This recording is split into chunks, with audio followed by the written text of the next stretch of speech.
But now that this negotiation has collapsed, I do think it's time in the immediate future for the president to declare a climate emergency. You know, Senator, when you mentioned the Defense Production Act, I thought back to a conversation Marjorie and I had with Bill McKibben a few months ago, who said one of the ways to deal with the oil and gas issue in Europe, where they're so dependent on Russian gas, was to invoke the Defense Production Act, produce tens of thousands of heat pumps, ship them to Europe.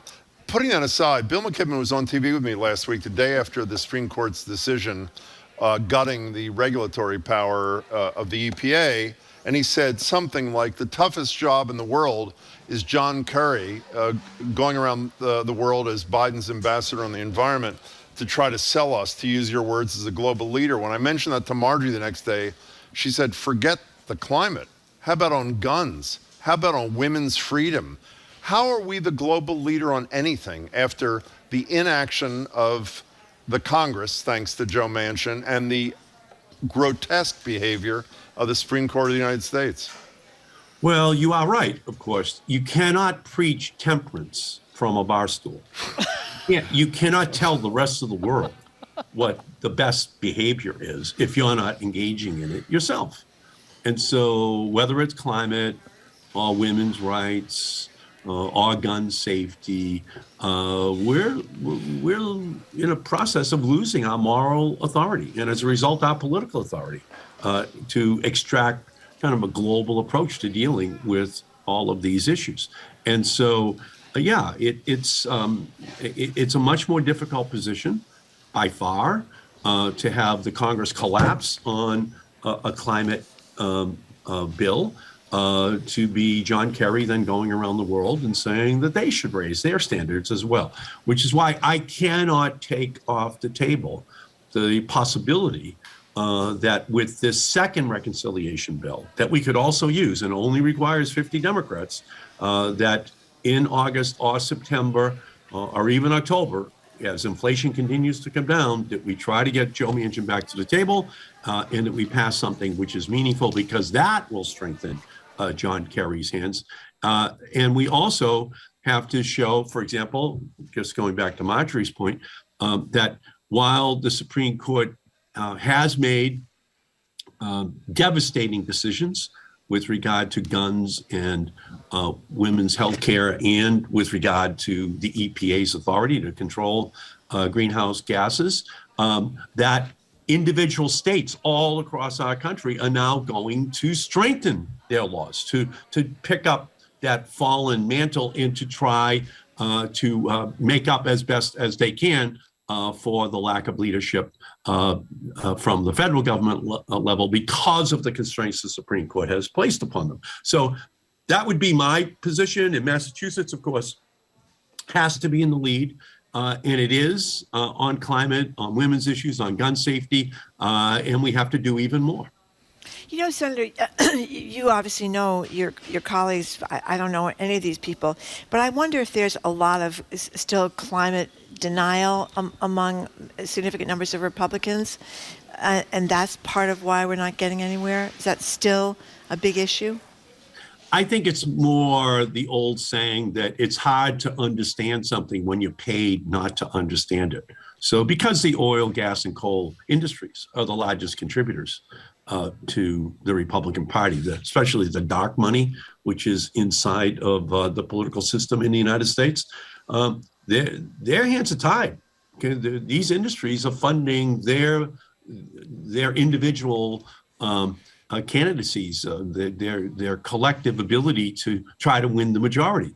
And so I do believe that ultimately it is this dirty money which is in the system. Obviously, they've all gone to very fine schools. United States senators tend to have pretty good educations. So it's hard to believe that just on a party basis that uniformly none of them believe in climate science. That's not accurate. The constraint is really political. It's the money that's in the system, not the understanding of the science or the technology. You know, Senator, we want to talk to you about what you had to say yesterday about the Supreme Court and what it should look like. Before we do, one of my colleagues just handed me a story that appeared on the Globe seconds ago saying that Joe Biden will visit the closed Brayton Point power plant in Somerset on Wednesday. That's tomorrow. What's that about?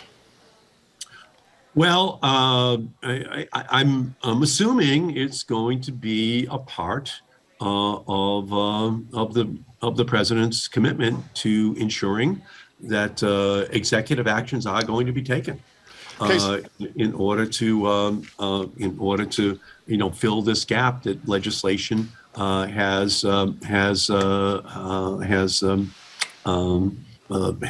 created as a vacuum. So I think that, obviously the president put out a very strong statement last Friday about his commitment to acting in the absence of legislation.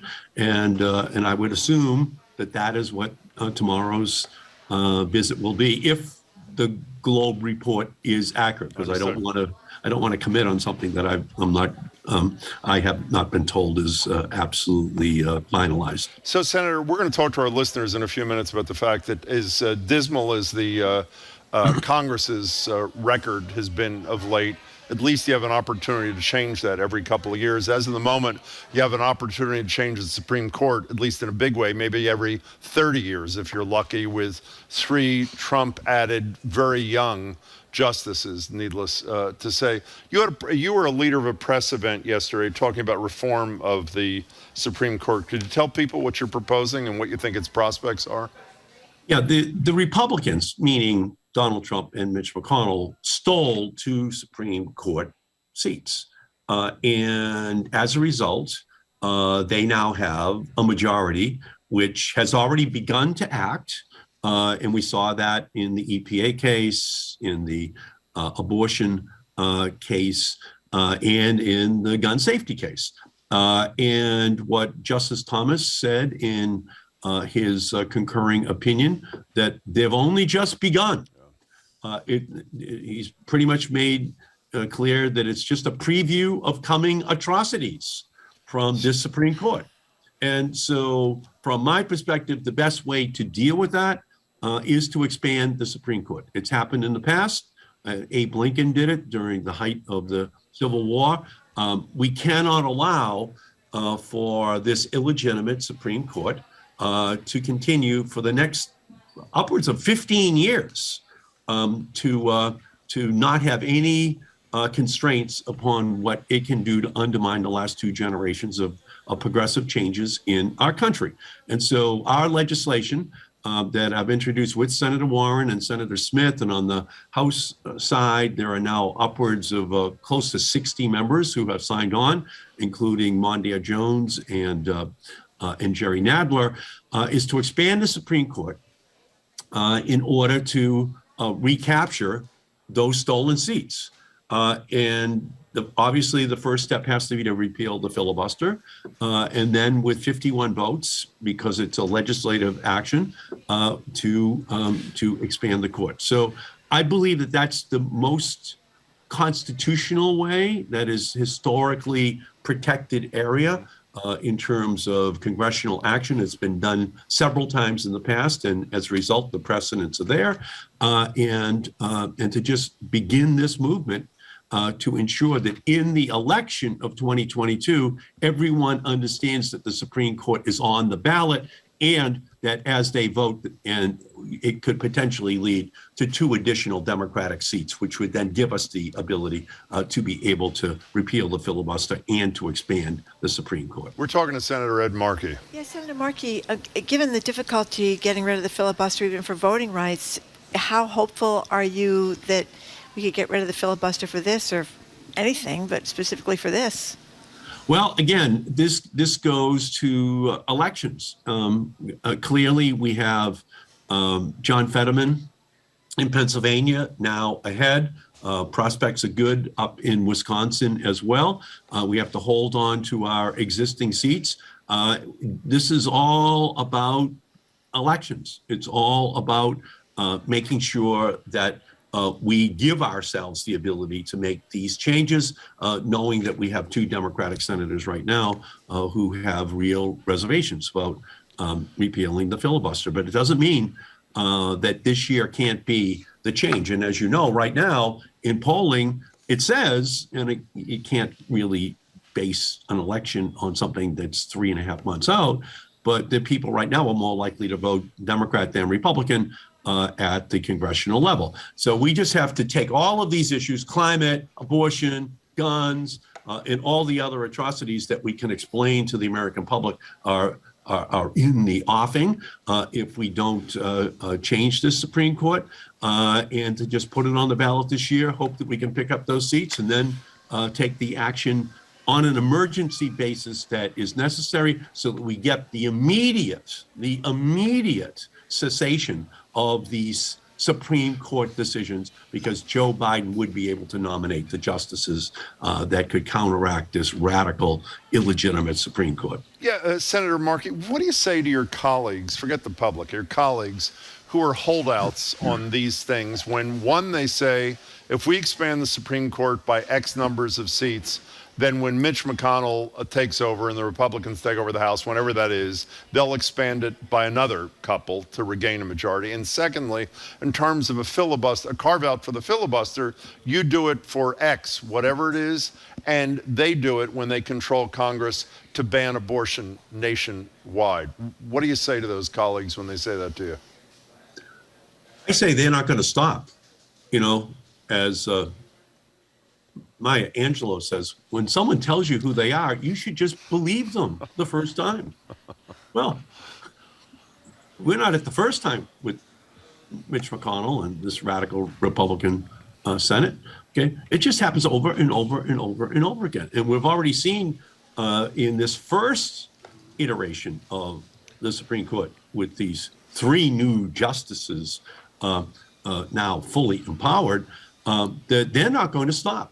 So this is like saying, well, someone keeps stealing your lunch money down in the schoolyard, but you should never do anything about it. You should never fight back. You should never do anything else. Well, that's just a guarantee that they're just going to continue down the same pathway. So we have to act. We have to fight back. We have to adopt a strategy which says that we're going to do our best, at least for as long as we can, to stop this assault upon all of the constitutional protections which have been enshrined into law over the last 2 generations in our country. Otherwise, this ancient animosity which these right-wing Republicans have towards this progressive era is just going to continue until they've removed all of the protections. And I don't think that is an acceptable option at all. So, Senator Markey, before you go, I've been calling Nancy Pelosi every day. She won't return my calls, so I'm hoping you've done better. There's this measure that you may know have an interest in that you were a leader of to make daylight saving time year-round. The Senate passed it. I believe it was unanimously under your leadership. Marco Rubio is a partner. Really, talk about bipartisanship. It sits in the House. That, I believe, is all that stands between us and then hopefully a presidential signature. What's the deal? Is the House going to act or no? Well, you know, let's go back to the beginning of our conversation. Yes, please. When you said, "How do I feel?" and I said, "Great," but I do know that one of the reasons why I feel great on a personal basis, even though politically it's about as bad a set of conditions as is imaginable that we're operating under, is that we have a little bit more sunshine, you know, Amen. just to brighten up our days, okay? We And do. my hope would be that at least on a personal level, that when people finish their day trying to grapple with this miserable political climate that we have, that they're walking out, that they're walking on sunshine as they leave the office at night. So that would be the one goal that I would have in order to at least give people some refuge. So does that evasive answer mean Pelosi's going to screw us? What does that mean, Senator? Is that what you're saying? Well, as Shakespeare said, the will is infinite, but the execution is confined. So Wow. my will is infinite. My will hope is so. infinite. Now, dealing with the House, you know, it may be confined, but I'm working hard every day to find the formula that can extract that out of the House and put it onto Joe Biden's desk, because I know that he will sign that. Senator Markey. Yeah. He's a guy that wants to wear sunglasses as many hours a day as is possible. Senator Markey, we really appreciate Yeah. your time as always. Thank you very much, Senator. I love all these lines from preaching temperance from a bar stool to your latest one about the sunshine. Thank you very much for Be being well, here. Senator. Take care. Great to be with you. Thank you. Senator Markey, we've been speaking with Senator Markey, of course, about climate, about the Supreme Court, about climate, and about Jim's favorite topic, daylight saving The time. people's favorite topic, That's I believe, right. is the expression. So we're going to open up the lines and talk to you about what to do about the Supreme Court of the United States and whether you agree with Senator Markey that it should be expanded. You're listening to Boston Public Radio 89.7 GBH. We are broadcasting live as we do every Tuesday and Friday from the Boston Public Library. From the GBH Newsroom, Priced Out, the fight for housing in Massachusetts. Being asked to offer more than the listing price is just ridiculous. The increasing cost of housing and the people caught in the squeeze. Who overbids on an apartment? That's so silly to do for rent. But that's apparently what happens in a tight rental market. There is substantially more demand than there is supply, and it's worse than pre-pandemic levels. Available now at gbhnews.org. Funding for our programs comes from you and the Mass General Cancer Center, working to define the future of cancer care with innovative research and clinical trials that provide access to tomorrow's therapies today. Learn more at massgeneral.org/cancer. And Mass Cultural Council, committed to supporting a diverse, inclusive, and an anti-racist cultural sector in the Commonwealth. You can check out their grants and services at massculturalcouncil.org.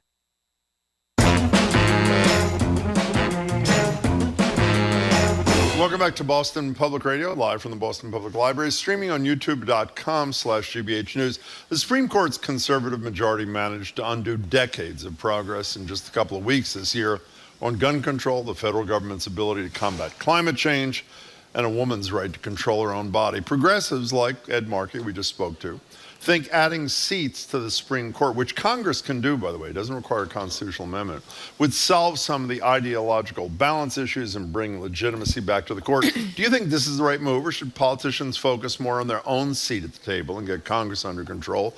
Or can we walk and chew gum at the same time? Or can we neither walk nor chew gum at any time? Give us a call or text at 877-301-8970. 877-301-8970. What radio show has been saying for a couple of decades that the single most important thing when you vote in a presidential election is who that candidate is going to appoint to the Supreme Court? What show would that be, Marjorie? Well, you've said it about a million times. I have. Jim, Thank you very I guess it would be much. Boston Public Radio. Thank you. That's all you have to say? Okay. Okay, so here's the deal. By the way, Marjorie obviously is doing something else. Ralphie from Hubbardston texts. And Ralph, if you're free, you should call us at 877-301-8970. Ralphie writes, "You people make me laugh. If at first you don't succeed, change the rules to get your way. Ha, ha, ha." Here's another question for you, Marjorie. This is for Ralphie. Yeah. Who changed the rules Republicans. before Ed Markey is proposing the rules The being GOP. changed statutorily? Mitch McConnell. Exactly. What happened to Merrick Garland, Ralphie from Hubbardston? We could not have a hearing on Merrick Garland.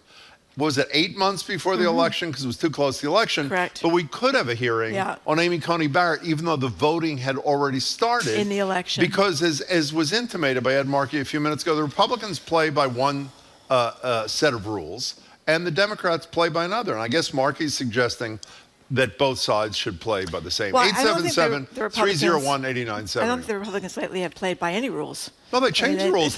No, for example, they changed the threshold to confirm Supreme Court justices to a majority. Now, in all fairness, Harry Reid, a Democrat who was the leader of the Senate before, changed it for federal appointments. And I think for federal district court judges, I'm not sure. So McConnell was doing, just on a much more serious court level, but they do what they got to do to get their goals. And I have to say, even though it's not realistic in the short run to think that there are enough votes to expand the Supreme Court, he makes a very good point. Then the answer is focus on Senate races come the midterm elections. If the Democrats gain a couple of seats, they might not have to worry about Manchin and Sinema, and maybe they can do a carve-out to the filibuster, and maybe they could do this. But the question for you guys out there is, even if the Democrats had the vote, How do you feel about expanding the Supreme Court? What will happen is what I said to Senator Markey. When the Republicans gain control, they'll expand it a few more. They're going to mother a couple of right-wingers, but at least the Democrats will show they have some fight in them. Up to 30 members, it could be a wild scene. It very well may. But the thing is, the thing that's changed dramatically and that is different now that from any other time in our history is that we have the Federalist Society now that is prepping and paying a lot of money to get certain people on the Supreme Court. And historically, people move to the left as they get on the Supreme Court. That's why you had the Earl Warren Court, right? People moved to the left, or people at least were calling them as they see them. You have your conservatives and you had your liberals, but you had more of a back and forth in the Supreme Court, and you certainly had an evener divide, or more even, I should say, divide because of politics.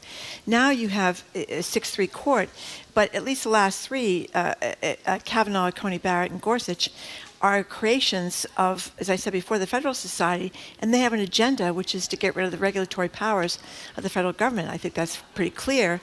And I think the biggest agenda is to get rid of workers' rights in the United States and have everything be run by corporate America, because that's kind of what the Federalist Society wants. So I guess a couple of questions for you guys at 877-301-8970, text or call. Do you even think about the Supreme Court, or do you just wring your hands and say, well, they made those decisions. 2/3 of America disagrees with all of them, but it is what it is, and focus on something else, whatever, knitting or whatever it is people do? Or are you obsessed, like I am, with the Supreme Court and think there's got to be some sort of reform to deal with this? Adam from New Hampshire has an interesting idea on the climate emergency. He said, why doesn't the president just declare it? He says, go ahead, declare a climate emergency, keeping inflation high. It'll be the first time I ever vote for a Republican president, even if it's Trump, who is a mentally challenged chimp. I'm getting killed here. People need to face the facts. You could go full communism, and it wouldn't be enough. Better hope for innovation along with governance. What is it, Adam, could you write back or call, what is it about a climate emergency, as Ed Markey described it, that is full on communism? Right now, we're doing nothing as North Africa, Europe, and much of the United States is burning. It's a little warm here and right here now, too, is it not? I mean, we talk about the number of 90-degree days we're having now. They're just going to go up and up and up and up and up, and the seas are going to rise, and the forests are going to burn. It's going to be kind of a disaster.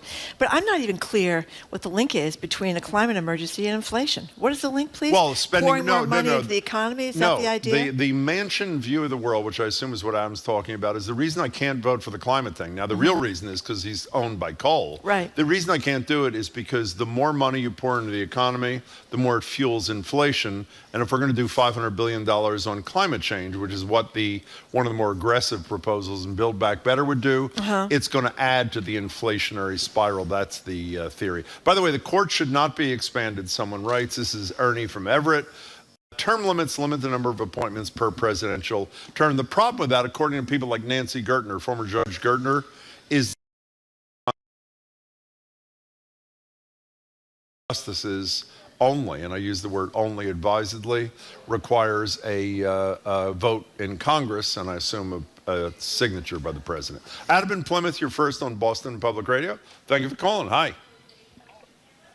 Hi, you hear me all right? What'd you say? I was just asking if you could hear me all right. Sounds like yes, you can. we hear you perfectly. Anyway, what's up? Yeah, thanks for taking my call. Yeah. So my idea is to expand the Supreme Court, but by like 50 or 100 judges. Yeah. I know it sounds kind of crazy, but I think right now a lot of the judges, because they're such a small number, have too much power in swaying the court one way or another when it's 5-4 or 6-3. So if you expand it to a huge number, then no one judge has too much outside power for one person. And then also, I think it would reestablish some legitimacy in the Supreme Court if it's a huge number, because then that way people really don't know which way it's going to come down, whatever the ruling is, if there's that number of people in the Supreme Court.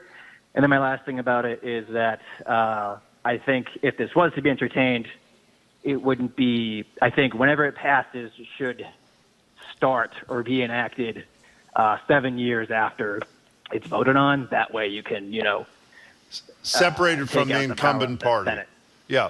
Well, I haven't heard that idea, Adam, but we'll put that in the pot and let people react to it. Thank you much for the call. 877-301-8970. A lot of people think that another idea is a rotating. I don't even care about solution. I don't. We're talking about solution. The issue is, do people even focus on the Supreme Court? We're so focused on Congress and the midterms. The reality, Congress can change every 2 years. It may not, but it can. The Supreme Court, as I said to Ed Markey, this may be like Amy Coney Barrett, I think, just turned 50. Kavanaugh and Gorsuch are in their young 50s. Based on history, all three of them are probably going to be there, 30 more years? Clarence Thomas, I think, is He's 74. But the Yeah. question is, when does he, I don't mean this disrespectfully, maybe, but when does he either die or step down? Is it during a Biden administration or is it during a Republican administration in the future? A lot of people who love Ruth Bader Ginsburg resent the fact that she held on so long and didn't step down. I mean, she should have stepped down. I mean, Obama wanted her to step down, and she wouldn't step down. It's I think, a stain on her record, because look what we got. But one of your neighbors in Cambridge says we should just ignore the Supreme Court and go about our business. I'm not sure how you ignore the Supreme Court when they're making all these rulings that are absolutely affecting your business. I mean, I find it hard to believe, despite what Clarence Thomas says, we're going to be outlawing contraception anytime soon. But I do think it's not. Why do you say that? If I said to you 10 years ago, because I think the Supreme Court, I don't think it's going to be anytime soon. They're going to outlaw at least a repeal Roe v. Wade. What would you have said then? Because at least Roe v. Wade is more divided, and there's a very mushy middle on Roe v. Wade. I mean, a lot of people were not keen, even though most polls would say people did not want to get rid of Roe. They were not keen on abortions at 22 weeks. I mean, I don't know that many people, even all the Catholics are supposedly opposed to abortion, since none of them have dozens of kids anymore. They're all using birth control, and most, I think 90-some% of Catholics are in favor of birth control. That's too radical. What evidence do you have that Chief Justice Thomas, I'm serious about this, cares about what the majority of the American people think about anything? He doesn't, and that's a very good point. But I just think the other justices might not be so so far in the Netherlands as he is. But that's another good point. When you read about these Supreme Court justices, they are on a mission. The public opinion doesn't really concern them. What people think of their issues doesn't really concern them. They're on a mission, and that, I think, is what's frightening about this court and unique about this court. And someone, I was talking to someone last night after CNN did yet another wonderful report on the almost 400 cops doing nothing while all those kids and two teachers were being murdered in Uvalde. And what's amazing, we are so fact resistant in this society. What's the famous line from the Second Amendment supporters? A good guy with a gun is a solution. Now, it is true in that Indiana mall, a good guy 22. with a gun happened. There were 400 good guys with guns outside that classroom, none of whom did a damn thing. Yeah. I mean, well, the problem with the good guy with a gun argument is that I think they also were noting last night that there have been 400 some mass shootings in a certain period of time. About 20 of them were stopped by good guys with guns, but the good guys with guns were almost always cops or security guards. And it was what this young man did, who's 22-year-old guy just in the mall. Who's obviously a very heroic guy, began shooting within 2 or 3 minutes of the gunman started shooting. So he avoided what could have been a massacre. I think the guy had the shooter had like 100 rounds with him, both a rifle and a handgun. It's unusual, but this was you got to be very thankful for this particular young man with a lawfully acquired weapon. Brenda in the car. Hi, welcome to the show. Thanks for calling. Hi, thanks for taking my call. Sure. I was calling about the filibuster. Yeah. The argument always seems to be we just have to get rid of the filibuster. And I don't think we're ever going to be able to, because somebody's always going to be in the minority. And I don't understand why they don't just change the rules and make it a talking filibuster. It has to be talking, and it has to be on topic. Because if that's the rule, then that's actually going to increase debate. If you don't agree with this, then you got to stand up there and get your people up there and defend your side of it. You can't just say, hey, I don't want it, and stop this. Well, that's sort of like it was in the old days. What was the name of the movie? Was it Mr. Smith Goes to Washington? Goes to Washington. Whatever, from a century ago. But that was, and by the way, I think that may have been, correct me if I'm wrong, Marjorie or Brenda, isn't that what Joe Biden was proposing before he said, do a carve-out for Somebody voting was, rights. I don't remember if it was Biden, but somebody was talking about bringing that back. And you do see it occasionally. The woman from Texas, Wendy Davis, who was on abortion down on there, abortion, yeah. she was filibustering Interstate in the legislature Senate, there, yeah. Hey, Brenda, thanks for the call and the suggestion. And Nancy Pelosi was talking about something for 8 hours in her spike heels. I don't remember that. I found that well, there's not a filibuster issue in the House. No, but she was talking about something. But don't you remember if she went on for 8 hours, didn't go to the bathroom, probably didn't get out of her high killing daylight heels? saving time or whatever it was. I don't think many of us could by the way, do that. this text, In our 80s. I'm not doing a scientific analysis of an unscientific texting poll. The majority of people don't want an expansion. I don't understand, this notion. I thought Ed Markey handled brilliantly the thing about, well, what do you say to senators that say, well, if you do it, the Republicans are going to do it. They got to do something. They got to fight. And if it turns, they deal with that when the time comes. What else are you going to do? Live with this and by the way, I'm sorry to be a broken record. Are you shocked? I know I asked you this 2 days ago. It is almost like the world goes on and nothing happened. Abortion, regulatory authorities, starting with climate, the Environmental Protection Agency, and guns. It's like the activists, the core activists are upset, still sending out tweets and emails and fundraising appeals. It's almost like life goes on, despite the fact this court just reversed decades of history, again, in a totally anti-majoritarian way. But I think what you feel really sad about is when you're watching great sections of Europe on fire and you're watching the runways be shut down in Great Britain because the runways are melting. Is that incredible because they're melting? And we have caused this in the United States. The United States and China have caused this more than anybody else. And we're doing the wrong thing. It's like I'm embarrassed that my country, that I always thought would do the right thing, is basically saying drop dead, literally, to great parts of the world and to our own world here. Well, also, what was that incredible. Markey's line? You can't preach temperance from a bar stool. You can't talk. John Kerry can't credibly talk about climate change and the need for it when this legislature is doing absolutely nothing. Yeah. Nothing. And once again, we're going to talk about Fox News later in the show. It's my favorite subject because we know, but they spew all this climate denial stuff all the time. Let's go to Paul in Worcester. You're on Boston Public Radio. We're live at the Boston Public Library. Hey, Paul. Hey, Marjorie and Jim. Thank you. Thank you. I have 3 quick points that could put some fun in the dysfunction. Since we're stuck with 2 parties, balance the court at 6 and 6. So they have to work together. There's not this one side wins and it's done. Amend the Constitution for that and also set term and age limits for justices. And while we're at it, set age limits for president and do it now since the top candidate from each party has passed their expiration date. And it seems the majority of voters don't want either of them anyway. No, they don't.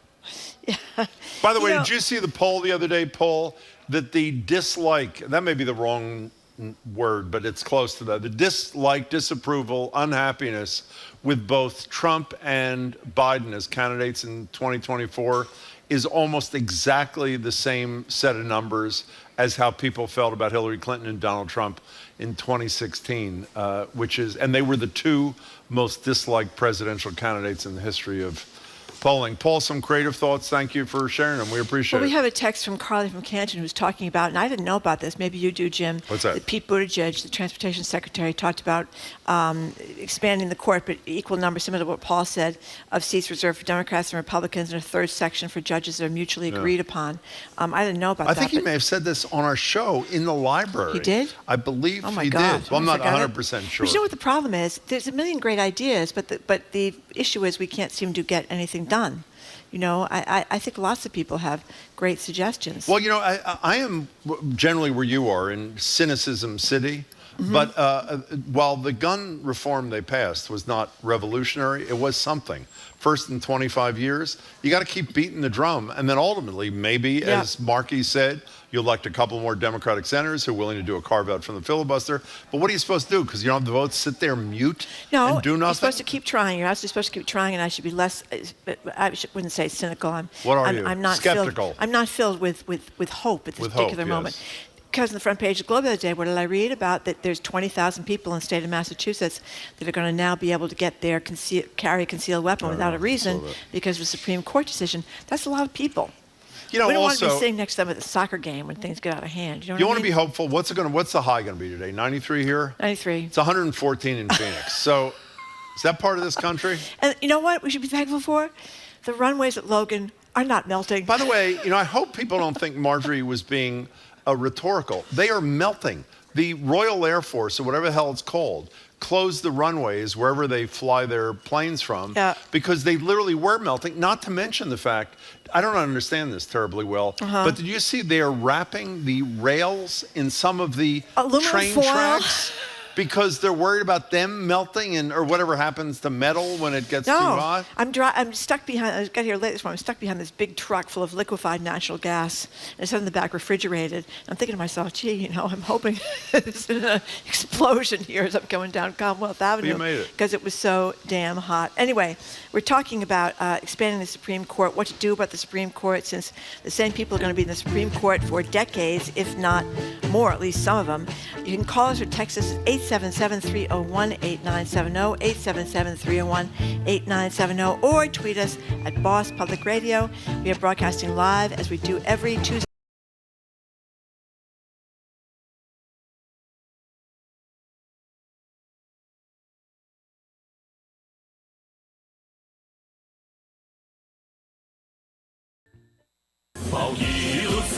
Next time on The World, reprogramming Russia. Starting this fall, all Russian children will be encouraged to join a new patriotic youth movement.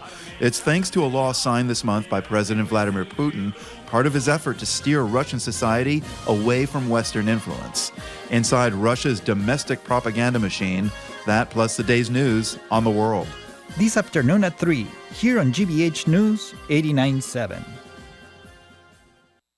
Our programs are made possible thanks to you. And Morningside Music Bridge, returning to Boston. The summer program shines a spotlight on young classical musicians from around the world, with concerts now through July 30th at New England Conservatory, mmb.international.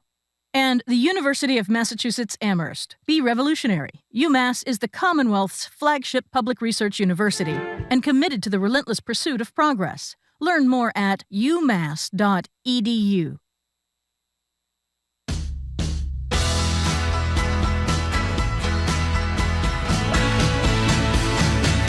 Welcome back to Boston Public Radio. Marjorie Egan and Jim Browdy live from the Boston Public Library, streaming on youtube.com/GBH News. If you're just tuning in, we're talking to Ed Markey at the top of the show about a bill that he is a sponsor of with a couple of other U.S. senators, including Elizabeth Warren. I think he said 68 members of the House. He didn't mention this, but they're all Democrats.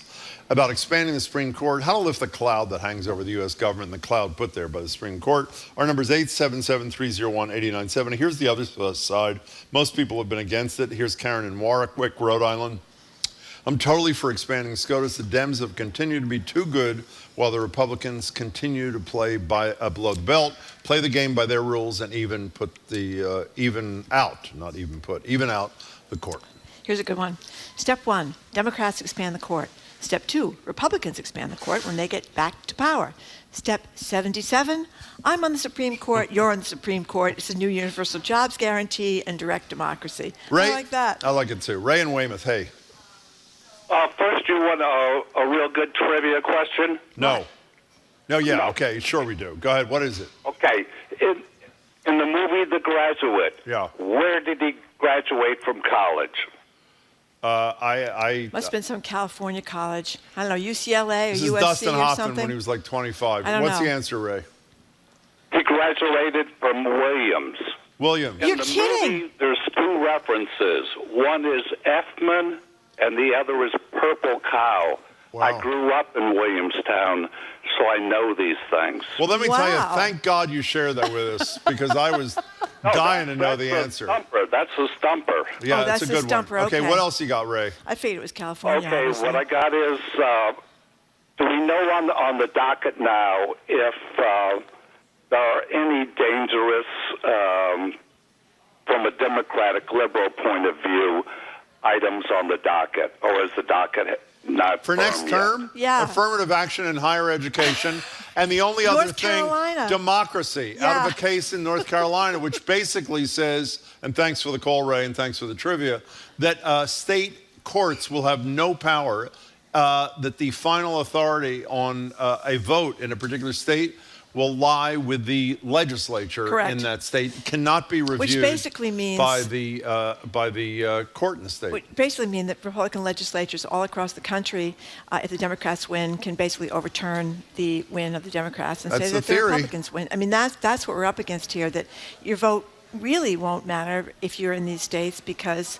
well, it might not matter, right? It might not matter. Well, it might not matter, but look at what happened. I mean, Well, Republican, also to further your point, Republican legislatures, both houses control, I think it's 5 of the 7 key swing states. So your point actually has some merit. The nightmare scenario is that the Democrat wins by a landslide in the presidential election of 2024, and we wound up with the other candidate. So other than, and answer your question, other than the future of democracy, nothing terribly important before the Supreme Court come the full term. And you know what we by the haven't way, said, the by the way, fact that good they're for... taking it, the what? fact that they're taking it indicates that they How are many, probably right, going because to... 4 justices have to vote to They're probably going to take change it, and that's exactly where we're going to be. By the way, we should praise, while we were criticizing Ruth Bader Ginsburg for staying too long at the fair, good for Breyer.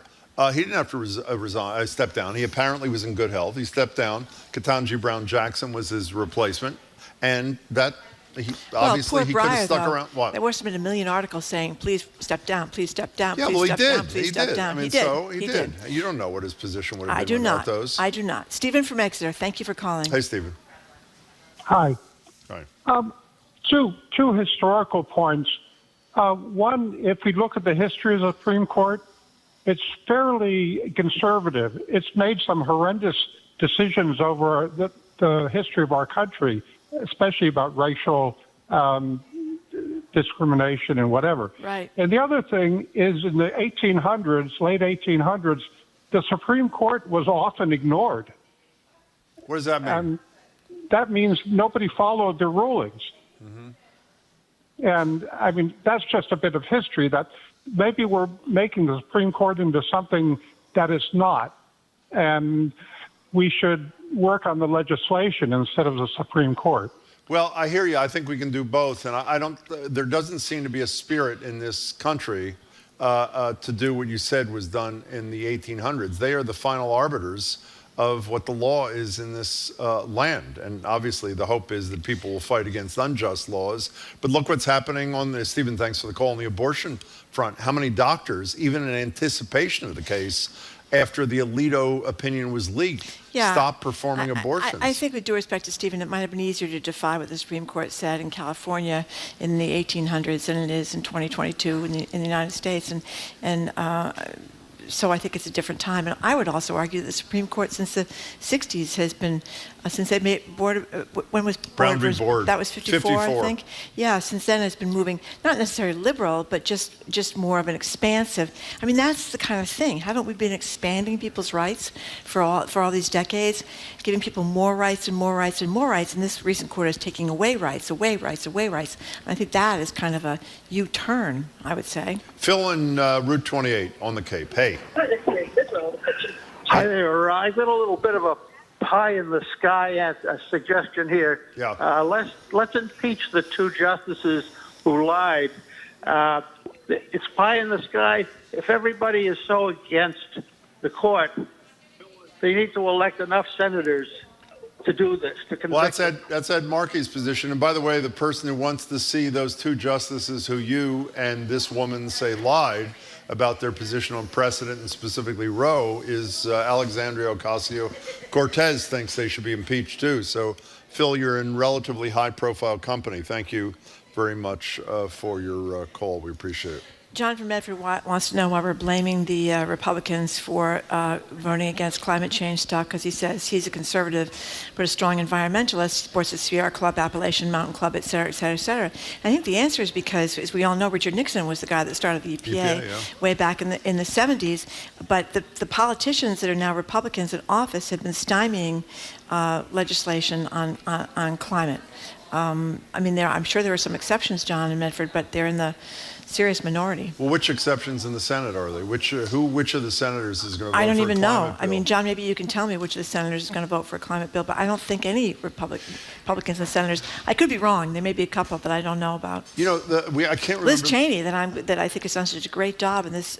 She's bad on this. Horrible. Yeah. You know, was it Leah? She's great in the committee. Was the She's woman Leah? Horrible on her environmental stuff. Who wrote the piece in the Times the other day? We talked about Leah Stokes. Was that the person's name? We talked about the damage Joe Manchin is doing to America. Whoever wrote it says near the end of her piece in the New York Times, an op-ed, how does he face his grandchildren? And I have to say, and this gets back to I don't know who I asked this question to the other day, but I don't understand how 50 out of 50 in the Senate can face their kids and their grandkids on issues like abortion, on issues like the climate, on issues like guns. And again, I'm not naive enough to think, oh my God, they're going to have an epiphany. They can't face their kids, so 26 of them are going to switch tomorrow, a majority.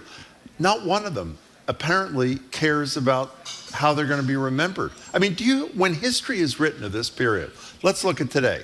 Hottest day, forecasted to be the hottest day in history in Britain. Yesterday was the hottest, I think. Today's supposed to be even hotter. Wildfires in Spain and all these places in Western Europe. Coastal plains in Texas, essentially on fire, meaning with heat, not to mention the East Coast here in the United States. Northern Africa, same thing. South America, supposed to be winter, burning, the northern part of South America. What are people going to say about why we did nothing? When it was right in our faces, right staring us right in the eyes. I think Senator Ed Markey just answered it when he said, when your campaign and your power is supported by the fossil fuel industry, it's greed and it's hanging on to power. I think it's the old deadly sins kind of thing, Jim, that we should talk about in catechism. We know that the great line, the only thing they stand for is re-election, and you really hope that there's a break. But, really, with the exception, and you're so right, with the exception of Kinzinger and Cheney, I mean, even on the January 6th thing, the last hearing, well, maybe not the last hearing, the next hearing being Thursday night in prime time at 8 o'clock on what Trump was doing for those 3 hours and 7 minutes or 17, I can't remember, 3 hours plus. Are any Republicans breaking ranks in the face of overwhelming evidence of an attempted coup? The answer is no. I mean, it's really horrific. Okay, we're going to get some good news about climate up yes, next, we are. And I'm really so excited to talk to this woman. Could a floating tutu of greenery help save Boston's coastline? Northeastern Assistant Professor Julia Hopkins is one of the researchers behind the Emerald Tutu Project. Heard of the Emerald Necklace? Well, this is the Emerald Tutu. She's going to tell us all about it next. You're listening to Boston Public Radio 89.7 GBH. We are broadcasting live as we do every Tuesday and Friday from the Boston Public Library.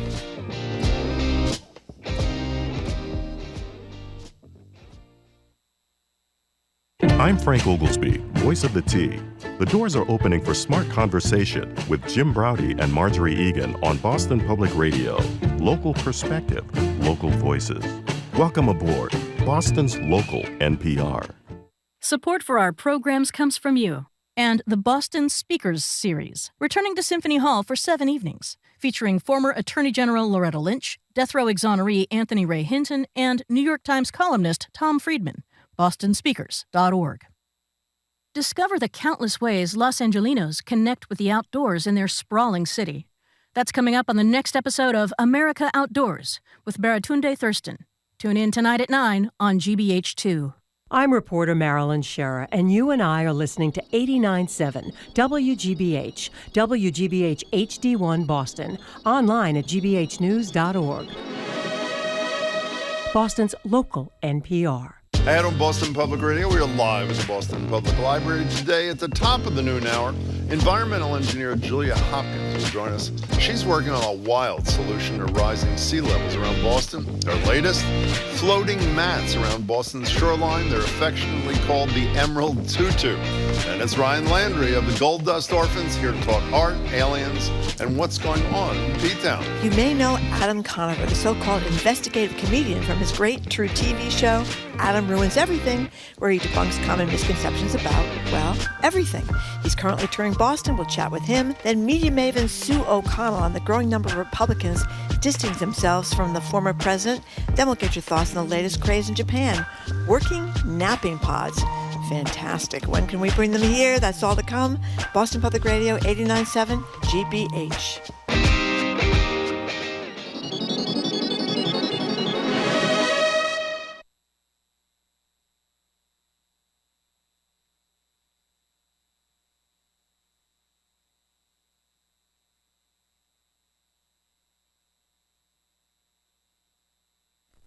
Live from NPR News in Washington, I'm Lakshmi Singh.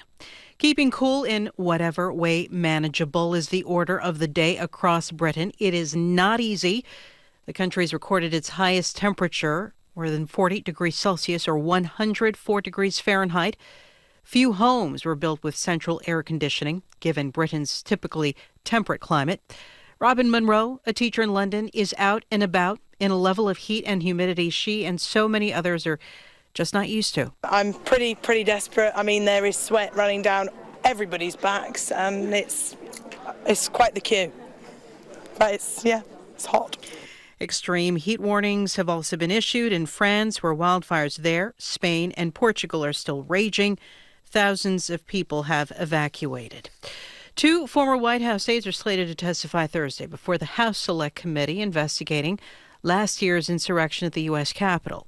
Sources say they're former National Security Council member Matthew Pottinger and former Deputy White House Press Secretary Sarah Matthews.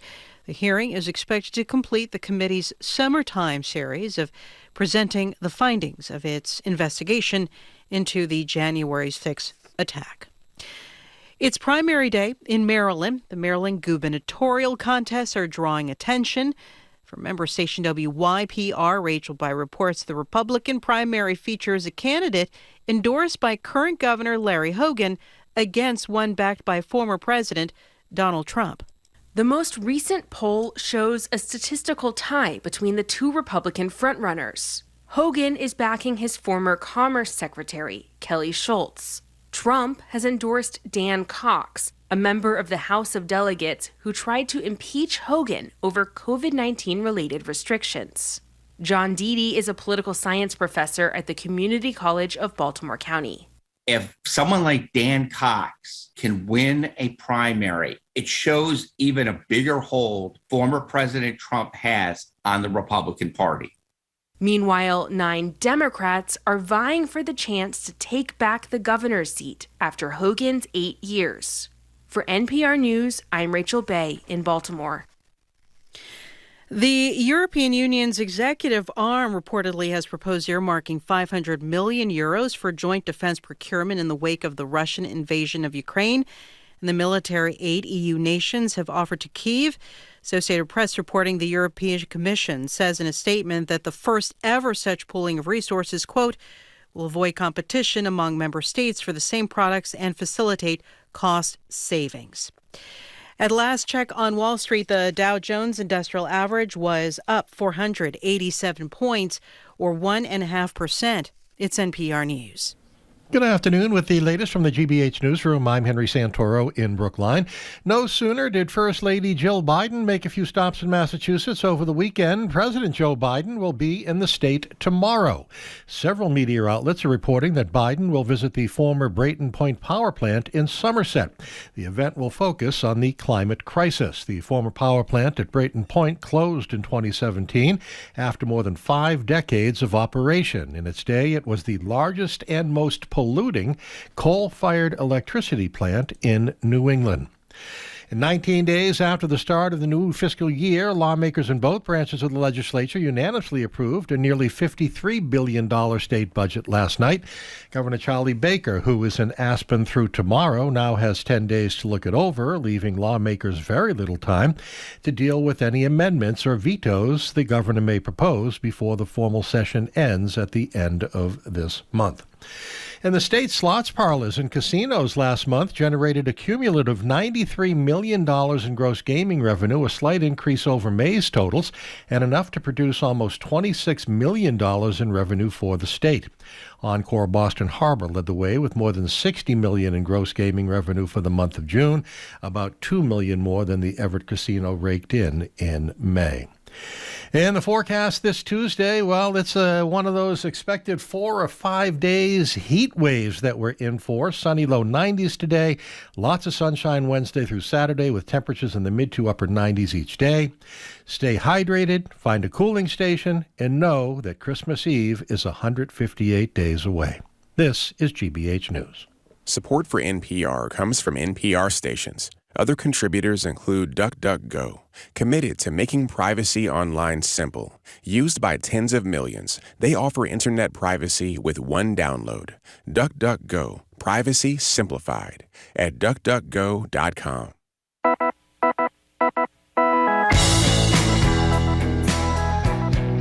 He is Jim Rowdy. I am Marjorie Egan. You're listening to Boston Public Radio 89.7 GBH. We are broadcasting live as we do every Tuesday and Friday from the Boston Public Library. And we are streaming on youtube.com/GBH News.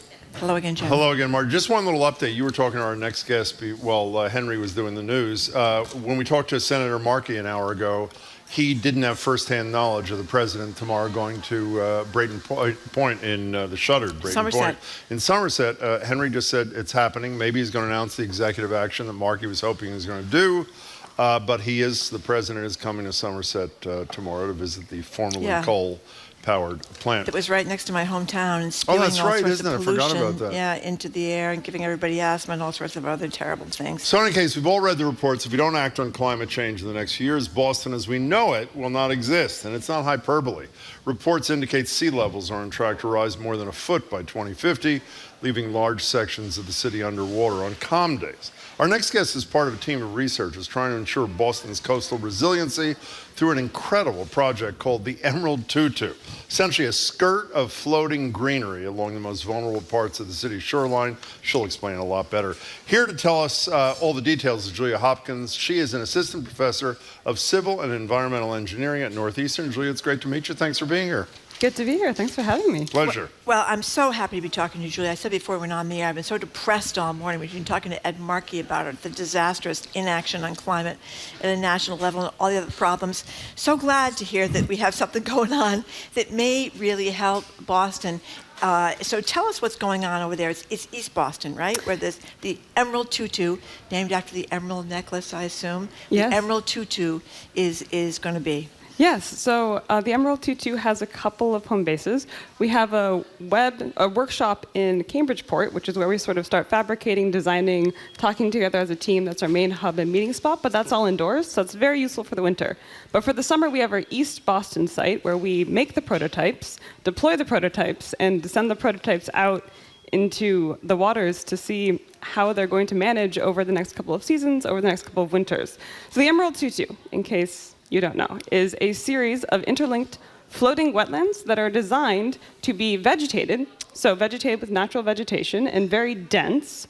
So in that sense, they improve and add to the ecology of an urbanized environment. And they're supposed to be linked together. And we're talking hundreds of tutus. We're talking fairly large networks around urban areas. They're linked together to protect the hinterlands, so the land behind the tutu, from wave attack. And these should be waves from, ideally, hurricane-force storms. So we started this project looking at how to protect Boston from storm surge and hurricane waves, especially after things like the Superstorm Nemo, Superstorm Sandy, things along those lines have been impacting the East Coast. That was sort of our original design. And then we started working into, well, what else could a series of interlinked vegetated mats do? And the answer included they're already used in quiescent waters for water quality.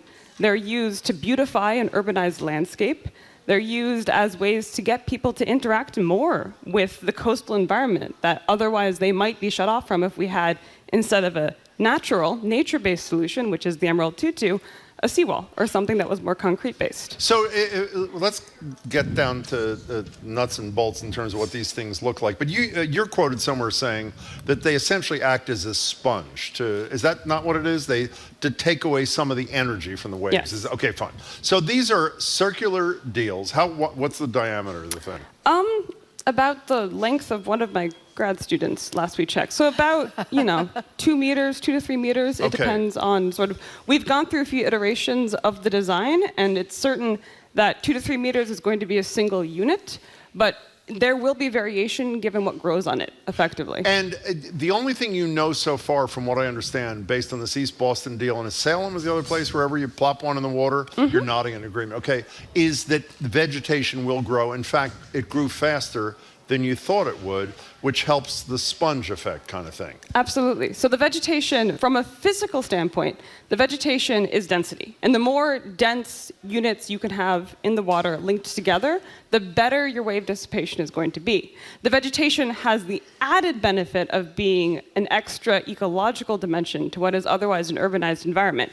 And part of the thing we're testing this summer is something we're calling our Sister Sites program, where we're putting a lot of these individual mats in various locations around the greater Boston, Massachusetts area to see what grows, what it is, whether or not we want to encourage it, or whether we want to encourage other types of natural growth that could exist in those waters, but aren't being preferenced by just what would naturally biofoul one of these mats. And the biofoul is what we're going for, basically. And when you say interlocking, Julia Hopkins, when you say interlocking, meaning that would be essentially no space between the water and the shore that did not have one of these, what you call mats, emerald tutus. Is that correct? Yeah, so think about each one of the canopies of vegetation as a node, and then they're being connected together in, it's like a hexagonal shape, is sort of what we've been working for a variety of different reasons.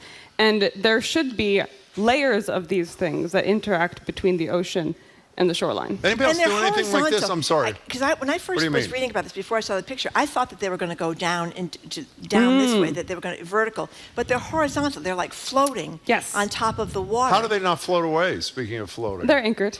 So the units, collections of the units are anchored down. But I also wonder, too, if they're all connected, how do boats or things get in and out of the harbors? There's got to be a way for them to do that. Yeah, so they're connected together, but the connections are not taut. They only need to be in tension during a storm. So they only need to be tight during a storm. Outside of that, there's a lot of flexibility in how they can be oriented to allow for all sorts of recreational activities. And that would be a discussion with, say, a harbor master or a yacht club to see what they wanted to use the waterways for and how we could accommodate that during calm periods. And then when you get a storm coming, you get a prediction of what you might expect. You pull the tutus in closer together, and you make sure they're in tension. And what are they made of so that they are growing things? I mean, was that spontaneous generation that I learned about in 6th grade or something? What is that? So, two things. Anytime you put something in a waterway like the Boston Harbor that has a lot of excess nutrients in it, something's going to grow. Anyone who's moored a boat can tell you that something is always growing somewhere on the mooring lines. Okay. So we're sort of capitalizing on that. But we're also adding into our network coconut fiber to sort of preference growth of seagrass and seaweed, and also this material that's, I say wood chip, but that's not quite what it is. It's actually what would otherwise be discarded from a wood manufacturing process. So we're actually recycling some of that material back into these units. And it's just organic material that can be used and processed for growth. And seaweed, and it's like building a marsh in a way, right? Yes. Yeah. And why is it so good to have a marsh as waves might come in a as opposed to storm? Cement, for example, which are some of the things that Marty Walsh or others suggested or nothing, right, of course. Yes. So you have a multiplicity of options, including nothing, which is an important conversation to be having. But Boston, a lot of Cambridge used to be marshland. And that was a natural way for water to come into the shoreline and not disturb things beyond the marshland. We filled in that marsh to create more habitable space for people. And so what the tutu's doing is it's kind of bringing that marsh back, just not in a way that removes habitable space. We're trying to get the same benefits of a marsh, both physically and ecologically, without putting the marsh back. Okay. How ridiculous do you feel every time you say tutu? You do, don't? I mean, tell the truth. You do, right?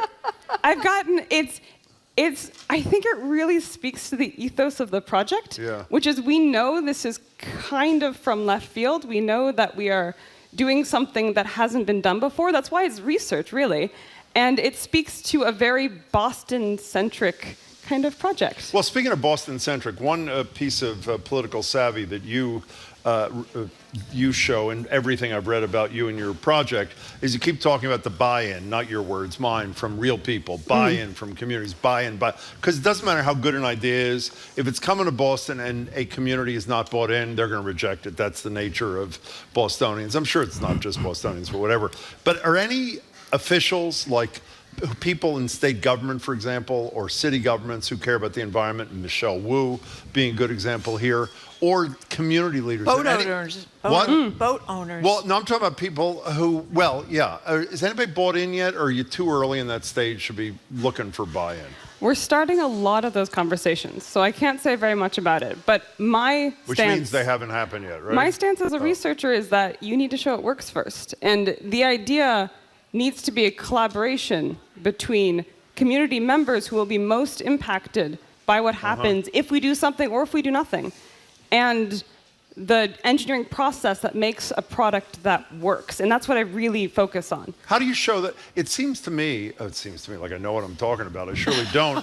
How do you know that it works without interlocking, I don't know, thousands of, from what I read, they only protect each one, even though they're the size of your average graduate student. So every 6 feet of tutu protects only 1 foot of shore. Am I not right about that?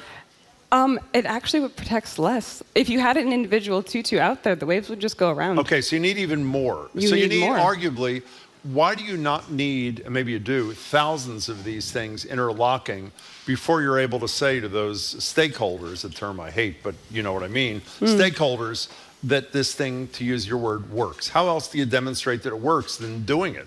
We've done several scaled tests. So these last 2 summers, we were actually in the wave basin at Oregon State University. So it's a natural hazards research facility. Yeah. That's this massive wave basin. We were able to deploy 44 units, link them together, and test what they did when we threw random waves at them, when we threw high waves, when we threw long waves.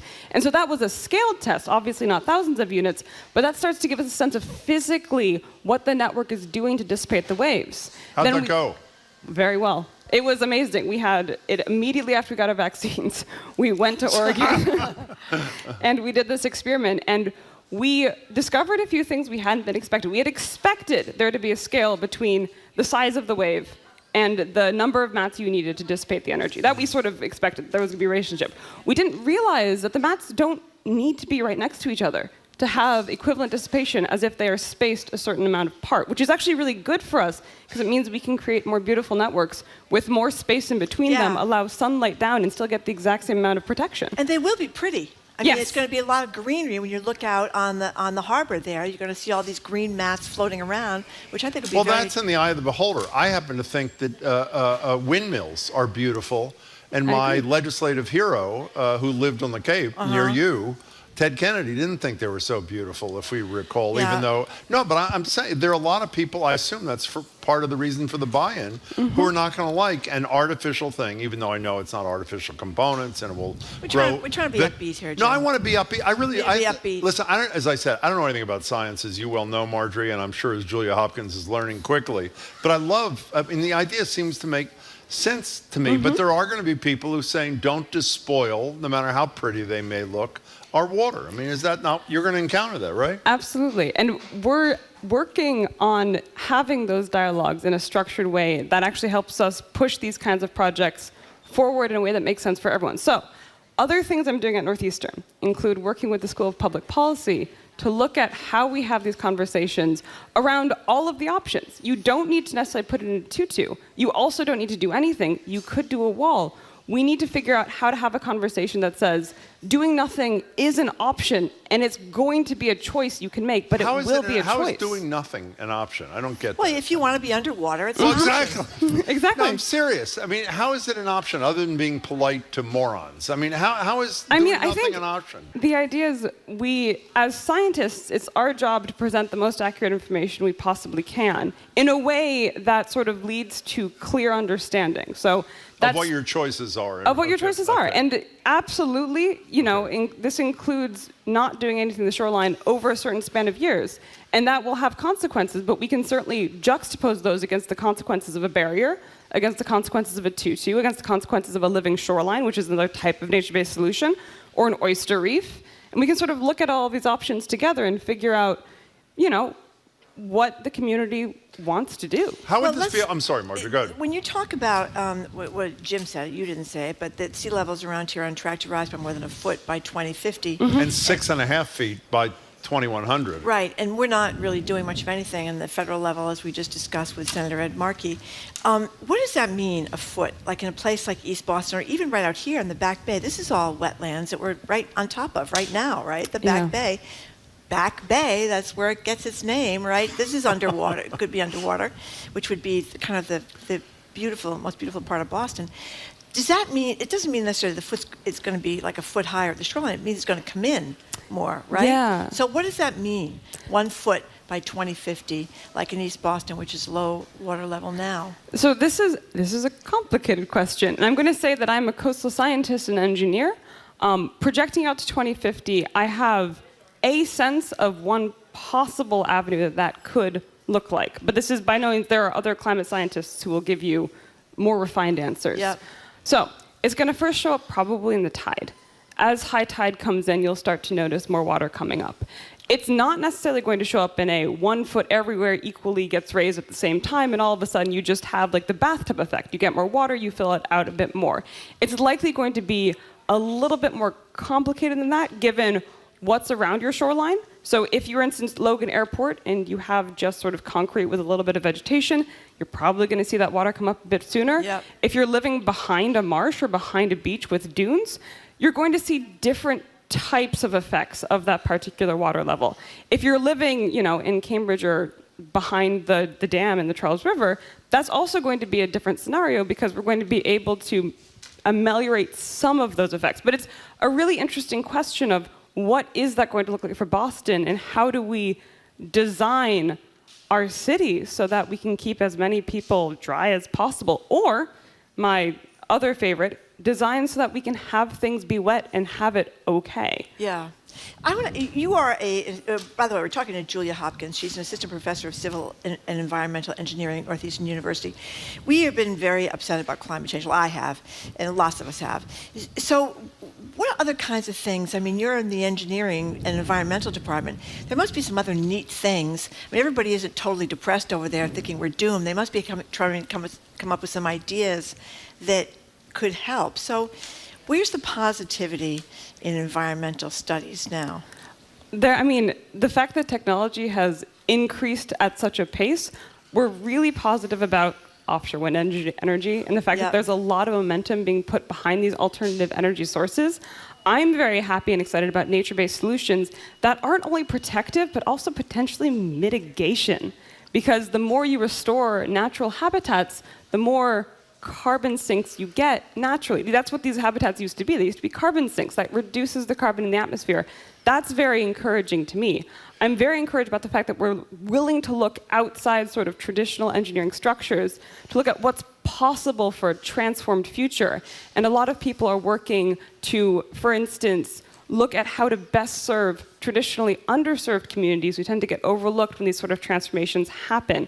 So I'm actually very positive about the fact that we're looking at this more holistically and more creatively in terms of how can we live with what's going to happen in the future, the sea level rise we're on track for, the more intensified storms, but also how can these solutions help to mitigate the problem? How can we take more cues from nature, more cues from vegetation, and understand our world better so we can design solutions that are actually quite effective? And that's from energy, that's from transportation, that's from coastal resilience, that's from understanding our water quality and understanding how we can best serve complex communities like a city like Boston. Okay, so Julia, didn't you tell me you rode your bike here? I did. We should all be riding our bikes. Okay, fine. Or you can swim in from the seaport. That'll be happening Or soon. kayak. You can do that as an alternative.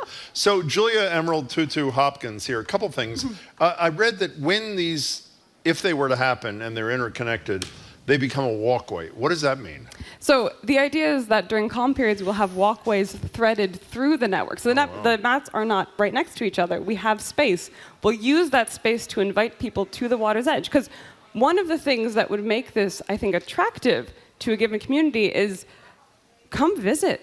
It's your waterway. Come visit, come learn, come experience, be in this beautiful environment, and have a relationship with the coastline. As a coastal engineer, I would love it to give more people information and education and just experience of the water, because I think it's beautiful. So I don't know what we were talking about yesterday or what prompted this, but who did we cite who said, I'm talking to Marjorie now, who do we cite who said, we've got to do a better job of convincing people that this onslaught, not this one, but the climate onslaught in general, is now, not somewhere in the future? Who was it we were citing? I don't know, but whatever it was. But it I know is now. You're not a social scientist, but I know your goal is not only to do this for Boston, but if it were to work, obviously coastal communities are at risk of flooding. Obviously, if it works here, it would work there, even though Boston is really at the top of the list. As a non-social scientist, though, I'm sure you think about, do people get it? Meaning, I assume if you're living near the water in East Boston, you probably get it. I assume people who consider themselves environmentalists probably get it. Does the average person realize that this is here now? I mean, the danger of having this 2050 thing, which I cited in the introduction, which I regretted as soon as I said it, and then I said 2100, which I regretted, it allows people to stupidly say, well, it's not going to rise 16 inches till 2050. It's not going to rise 6 1/4 feet till 2100. Do people understand how imminent this is, or do they think it's just somewhere else? Given the number of responses we've had about the Emerald Tutu, just from people in the local community up and down the greater Boston area, I'd say more than you would expect. But also, I'll preface this by saying I'm a New Yorker from my younger days, and a lot of people there my family are musicians. A lot of people there we don't need everyone to get it. We just need enough people to care so that we can push these solutions forward. My goal is to protect people so that they can do art, so they can do the thing that they really want to be able to do. I should be worried. There are a lot of good people like me out there who are working on the climate change problem. We are all very worried, and we are working hard, but I know there are a lot of us, and maybe enough that we can basically help everyone else. What kind of musicians are your parents? Violinist and violist. Where do they play? They used to play in several symphonies, and they had 3 kids and had to Deal play with the in kids. quartets. Yes. But you do think, and one of the things that made me very happy is meteorologists used to be big climate change deniers.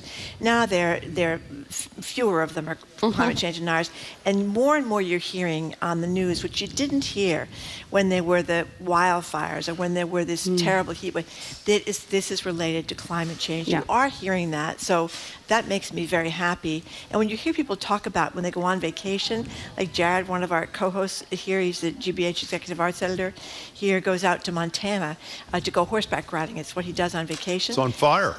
Yeah, talking about the impact of the smoke, that people can't go out of their house, and the smoke is traveling for thousands Is that of Yellowstone? Is it north I part don't of? I don't know. Whatever it is. I don't know. Yosemite was the sequoias were on fire, but they saved them, I believe. But that's right in front of you. These whole towns burning down in California. It's happening now. And the awareness is building. I have a lot of friends. Traditionally, it was the environmental engineers who cared about this problem, and like other brands of engineering sort of cared about other problems. I have a lot of friends in, for instance, machine learning, AI, computer science, who are basically saying, how can we help? Yeah. You know, our skill set is not building tutus, but we want to be able to help in other ways. And so a lot of people are thinking about these problems now in ways that could lead to some very creative solutions, which is very encouraging. So Julia Hopkins, before you go, in the ideal circumstance, you get good results from your tests or whatever they're called. You politicians embrace the notion. The governor's here on Thursday. Maybe we'll ask him if we have time, if he's heard about this and what he thinks about it. The mayor's with us at the end of the month. We'll ask her too. Community buy-in. If all those things happen, which I know is a big if, when could we see something operational? What's the ability to produce this stuff? As soon as we possibly can. I can't give a timeline because I know we have a 2-year window of getting the design platform so that we know everything works, and we're simultaneously working on building relationships to get it in the water. And honestly, as soon as we can. I want it to be before the next Superstorm Sandy hits, and I can't tell you when that is. But the faster we deploy this, it's modular. We can deploy it in stages. But the faster we get it out there, the more people will protect. Well, sounds great to me. It's great to meet you. Congratulations on your work. We really appreciate it. Who came up with the name? Tutu? Gabrielle Sierra, the project leader. Okay, it's a great name. It's a great name. It's a very good name. Thank you so much. It's been very uplifting because we've been so depressed all morning. Thank you very much for coming in, Julia Hopkins. And Julia, let me introduce her again as Assistant Professor of Civil and Environmental Engineering at Northeastern University and on a team of researchers hoping to install this emerald tutu along the city's coastline. Thank you so much and very good luck with this project. Thank you, Julia. Really Coming up, playwright Ryan Landry joins us. You are listening to Boston Public Radio 89.7 GBH. We are broadcasting live as we do every Tuesday and Friday.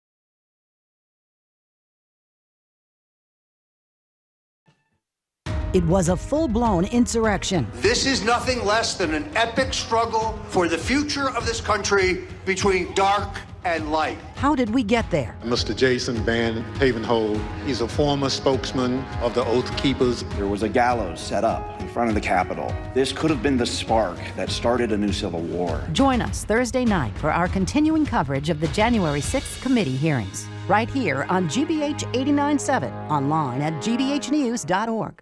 Support for GBH comes from you and the Peabody Essex Museum, presenting Patrick Kelly, Runway of Love, a celebration of the brief life and creative genius of a self-taught designer who transformed fashion. On view now, PEM.org. And New England Dental Group, committed to helping you stop hiding your smile by offering a variety of dental implant solutions to replace missing teeth in one of their 7 locations. Learn more at newenglanddentalgroup.com.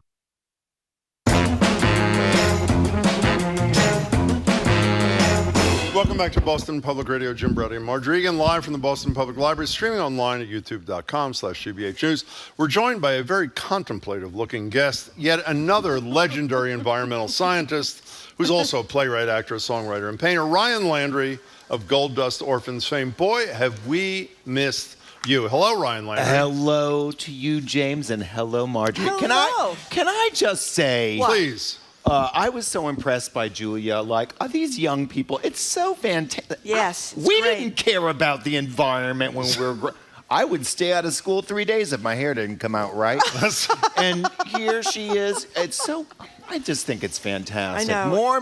More, I say. I know. Well, they're the people that are like 20 and 30 and 40. They're going to be living with this mess, so it's great. Yeah. It was very hopeful talking to her. I love the idea. I know you did. Emerald Oh, yeah, tutu. well, you know what? What? The thing is, if we don't do something, Boston will be the new Venice.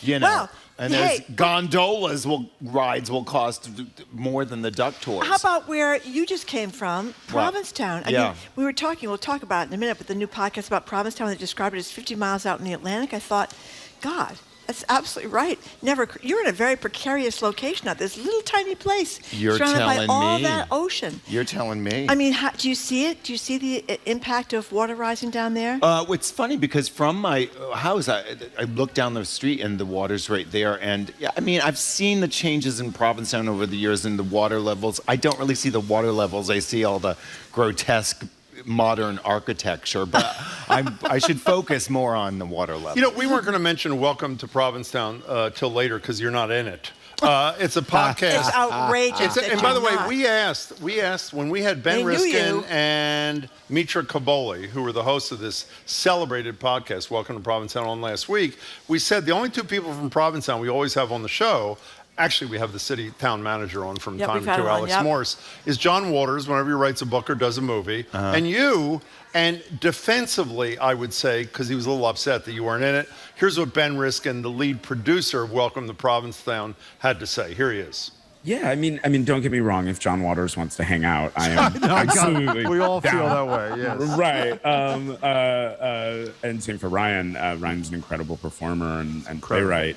And so, artist, by the way, incredible painter. He's an incredible painter. He knows you're going to get him. I mean, it's pretty clear that he knows you're out to get him, and you are out to get him now, since you're not in Welcome to Provincetown, right? I know nothing about. I still write my plays by candlelight.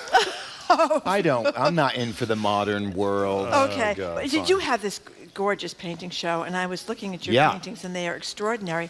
I particularly One Man Show opens August 5th at the William Scott Gallery in Problemstown. But you know what one of these stories said? That you were dealing with, when COVID happened, you were dealing with depression issues, you were worried about being immunocompromised, HIV, what do they call it when it's not active, but it's there? What do you call that? It's a roommate. A roommate, okay.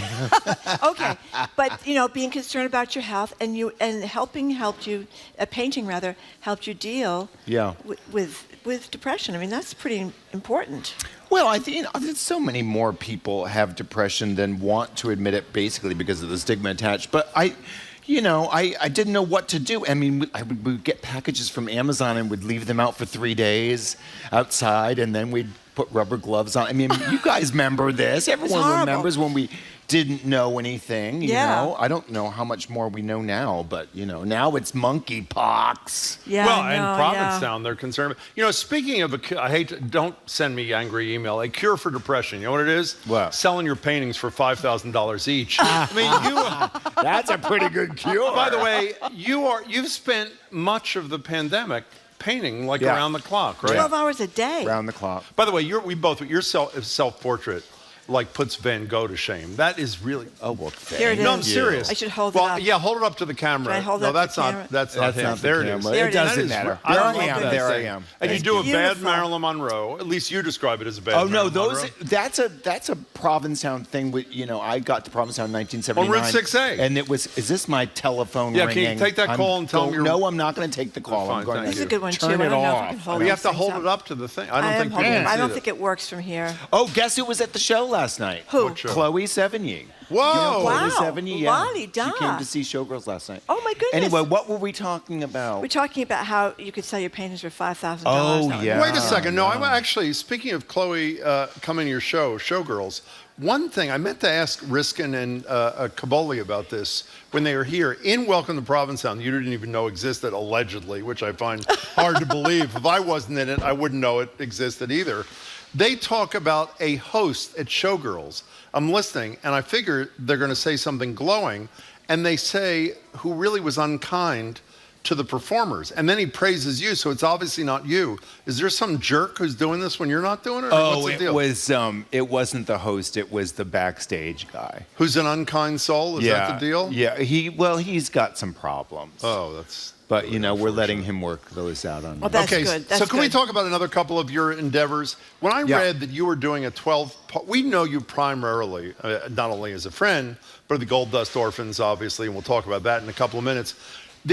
I read somewhere you were engaged in making a 12-part series modeled after Mr. Rogers. Let me tell you something. Yes. I know Mr. Rogers. I grew up with Mr. Rogers. You are no Mr. Rogers. What exactly is the project, Ryan? Landry? It's called the Pads and Mr. Bones Show, and it's a puppet show. These two puppets. One's a coyote and one's a clown who had his face burned when he was very young, and so he's very mean.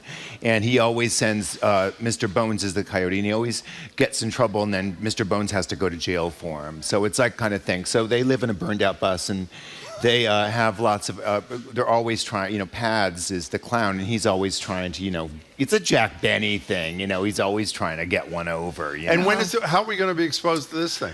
As soon as I get time to film it. I've written a lot of it, but I just, I'm a very busy entertainer. You're very busy entertainer. Yeah. And plus, I understand now Dolly, your dog, is still with us, correct? Oh, yeah. But you got a new dog? Well, wait, we should say for Dolly, who looks exactly like Salvador Dali. It's amazing. Ryan and Scott, right, won the national whatever, not auction. No, what was that called? I don't know. They just decided to give Dolly to us. Right, there were a lot of people who wanted Dolly as the bottom line. But Dolly, there's a problem now because Dolly's markings have changed. So she used to have a mustache that looked like Salvador Dali, but now her markings on top of her head looks like Hitler haircuts. So I'm trying to put like little bonnets on her and stuff because it's getting disturbing. And then the mustache turned into this big smile, like a Punchinella smile. Well, that's unfortunate. Well, she did look very much like Salvador Dali for quite some time. Yeah. Right? So what's with the new dog? The new dog. Perry. Oh, so he got this thing called leptospirosis. I don't know if you've ever heard of this. No, we've not. No. So a dog can like lick a puddle that maybe a possum urinated in. Things happen. Why not? Yeah. And for that reason, it can have a bacterial effect where it starts shutting down all the organs. And this is what happened to him. And he was in the hospital, and I didn't know this hospital was like $1,500, $2,000 a day for my dog. And they saved him, but he was hooked up to every tube possible. And then after the whole thing was done, it was like $23,000. And so I had to pay a boatload of pet portraits to pay for. And and a GoFundMe. It was people How's were the very dog? kind. Friggin' great. Back to his old self. He's happy as a clam. He's running around. He looks like frosting, vanilla frosting, with a snout. That's really scary though, because dogs are always licking puddles. I know, and that's why you got to be careful out there, kids, with this leptospirosis. Okay, so do you have pet insurance now? No. I need to get it though. Yeah. Where'd you pay $2,000 a day for care for a... Oh, because he had to be on dialysis. He had to be on dialysis. Doggy dialysis. Yeah, and he had to have 24-hour care because his body was shutting down the whole thing. Good for you for doing it, though. Do they knock the dog out so the dog is sedated? When? For what? When it's in the hospital on dialysis, it must be sedated. I don't know because you didn't go in. I went in when he got better, but I was thinking he was going to pass, but What he kind of didn't dog? pass. Jack Russell. Oh, Jack Russell Terrier. mix, yeah. Yeah, they keep you. So you must be doing a lot of walking with that dog. Oh, listen. I just throw the ball down the street and hopefully he comes back. We're talking to Ryan Landry of Gold Dust Orphans, saying a lot of other things. His paintings are going to be shown starting August 5th, William Scott Gallery. He's got this series. What's the name of the series? The Pads and Mr. Bone Show. Okay, fine. And then don't forget the Christmas show this year. Well, wait a second. Can we talk about that for a minute? You told us months ago that this year's Christmas show, which we always go to, we would be included in the show. Have you backed off that offer? No. The script is written, and there is a part in it that has you two in it, but you're going to be played by puppets because I don't expect you two to show up. So wait a second. Puppets? So we don't even get to voice our own puppets? You're going to voice them. We are. Yeah, but Jim. I'm going to use puppets so that you don't have to be there every night. Someone made puppets of us, Yes, we do. That maybe we can let Ryan borrow. Ooh, I would like that. In all seriousness, someone made puppets that are so scarily look like it's down to my belt buckle that literally we had to call the police when they came down and saw us at the and they were great. They wrote a song about Boston Public Radio. I want to see. They're very lifelike. Yeah, they're very lifelike puppets. Gosh, Why don't you talk for a minute? They're on my phone. I'll see if I can find them. So I want to know about what do you think about this signal, this radio signal from outer space? It sounds like a heartbeat. Well, the rhythmic symbol. I think it's fantastic. The way the world's going now, honey, bring on the aliens. Exactly. But I mean, what I always think is so strange, and people say they see some unidentified flying object, and then they're beamed up and probed, and everybody makes fun of them and says they weren't beamed up and what? Probed. Probed. That's what always happens when the aliens take over their spaceship. But sounds like a gay porn movie. Bizarre? Sort of, it does. But why would anybody think that in this massive universe we're the only ones? I mean, isn't that a little crazy? It's a little crazy to think we're the only ones. Yeah. Yes. I wonder what they probably look at us and go, oh, fools. Yeah. And they don't have time. Wait a to second. come One down of your here. most recent shows had aliens, did it not? Yeah, What was that thing called? What's Up, Uranus? What's Up? Thank you. That was the name of my Okay, that was the name of the play. That is correct. So can we talk a little bit about Emmanuel, the emu? Oh, isn't he cute? Did everyone see him? Everybody Well, we have a little we have sound. some Do you want to sound. play the sound? Yeah, this is the montage from Knuckle Farm's emu. Should I explain it at all? Maybe Well, yeah, you before? do have to explain a little bit for people who haven't seen it. It's this emu that keeps crashing into the camera that's filming this little, whatever she's doing, a TikTok video, whatever she's doing. And this is a montage from the chaos caused by emu, the Emmanuel, at the Knuckles farm. Those are Rias, and those are actually more similar to Emmanuel. Emmanuel, don't do it. Emmanuel, do not do it. Emmanuel, Emmanuel, don't do it. Emmanuel, don't do it. A lot of you from yesterday's video asked about Ferdinand. And this is Ferdinand. Emmanuel, leave it alone. Emmanuel, don't do it. Emmanuel, you know what? Do it. That's Emmanuel clunking into the camera. Clunking Go into ahead. the camera. I think it's great. Well, you have to see it, I think, is the bottom You line. do have to see it, but it's very funny and it's gone absolutely viral. Now, do you have a relationship with it? Why did you want to talk about Emmanuel the emu? Oh, I just love animals of any kind. Yeah. Birds, I love them all. I love it all. Well, speaking of that, your dog is in your plays. Dolly, not the new one. Dolly's Dolly's been in a lot of the Yeah, plays. Dolly's going to be in our new Christmas show is called The Little Christmas Tree Shop of Horrors. So That's the one you're featuring. already putting it together. Oh, God, yeah. That's the one featuring Jim Browdy and Marjorie That's Egan. correct. Is that That's correct? correct. Yeah. As puppets, yeah. Should be a huge draw. Yeah. So are I you would down think. in Provincetown for most of the summer? Yes. That's nice. Yes. It's nice. And I'm having a good time doing Showgirls, and all these celebs are showing up. Parker Posey was my co-host a couple weeks ago. Is that so? Oh my gosh. And now Chloe's probably going to come Monday and do it with me. So it's fun. It's like there's a lot of it's really great. It's been going on 32 years, so that's a long time to have a show running. But I'm every bit. But this monkeypox thing. Yeah. Well, by the way, there's a big story in the Globe today. There's deep concern about Provincetown. What's your There's always deal? deep concern. Oh, I just wrote a song about it that I sang last night. The monkeypox song? Here it comes. It's a new disease. They say it's bigger than COVID. Don't anybody sneeze. Hey, now it's monkeys, and people call it monkeypox. So don't go kissing on monkeys or suck any monkey. You know, Marjorie, Okay, I have thank to you. say, Oh, you're my looking God. fantastic Thank today. you. Thank you. How am I looking? Thank you. He's looking very nice. But wait a second, Parker Posey, you know what we've never discussed with you? Yeah. I think Marjorie and I agree the funniest movie ever made is Best in Show. Yes? Yeah, I Starring love that. that. She's I love starring Waiting that. for Guffman better. Do you Well, like that's Waiting for pretty Guffman good, better? too. No, I've never seen that, but I do love Best in Show. But so Pan nuts? does being down there, macadamia nuts. Thank you. That's Yeah. our invitation. Go ahead. Yeah, but Provincetown must be. We were talking earlier today. Yeah. You know, it's a tough time with the Supreme Court and with politics and with climate change and all brother. this. But Provincetown must be kind of a respite from that to a certain degree. No, it's got all the small town politics. It does. And there was something very tragic that happened. My friend Raquel, I just have to tell the story because it could be a warning for people. So she was having fun and she put on an inflatable shark costume. And she went down to the water, and I guess she'd been drinking, And her friend went back to the house to get his inflatable shark costume because they were going to sit in the water as sharks or whatever, and she drowned. Oh, my Yeah, God. this was a week and a half ago. Oh, that is horrible. So don't be going into the water with those inflatable things. And Scott was saying it might have been that fan that, these inflatable costumes? Yes, I saw someone. Could take in water. So just be careful. Just don't let your kids go in those in things that envelop them. Yeah, I saw one of those at a party, and I thought that the children were like enwrapped in this inflatable thing, and people were coming by and hitting them, and I thought, is this really something you want to be doing? And then I saw someone standing at the beach in an inflatable from head to.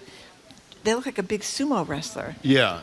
That's what Don't you're talking. go in the water. That's what you're talking Don't about, go in right? the water, yeah. That is a very sad story. Yes, it is. So can we move to it? That is really sad for, you live half the year in Provincetown, half in New Orleans. Is that what the deal is lately? Yes. Okay. So we were reading a story this morning that Provincetown was voted yet again the most bicycle-friendly community in America. And I assume it's because those that's incredible hilarious. trails through. Why are you saying that? That's hilarious because because people on their bicycles are the least friendly, and it's basically aggressive driving. Well, with that's on Commercial bicycles. Street, but that's not out on the dunes. The dunes, it's really a whole different kind of experience. Yeah, right? but most of the men who come to Provincetown who go to the dunes aren't going to bicycle.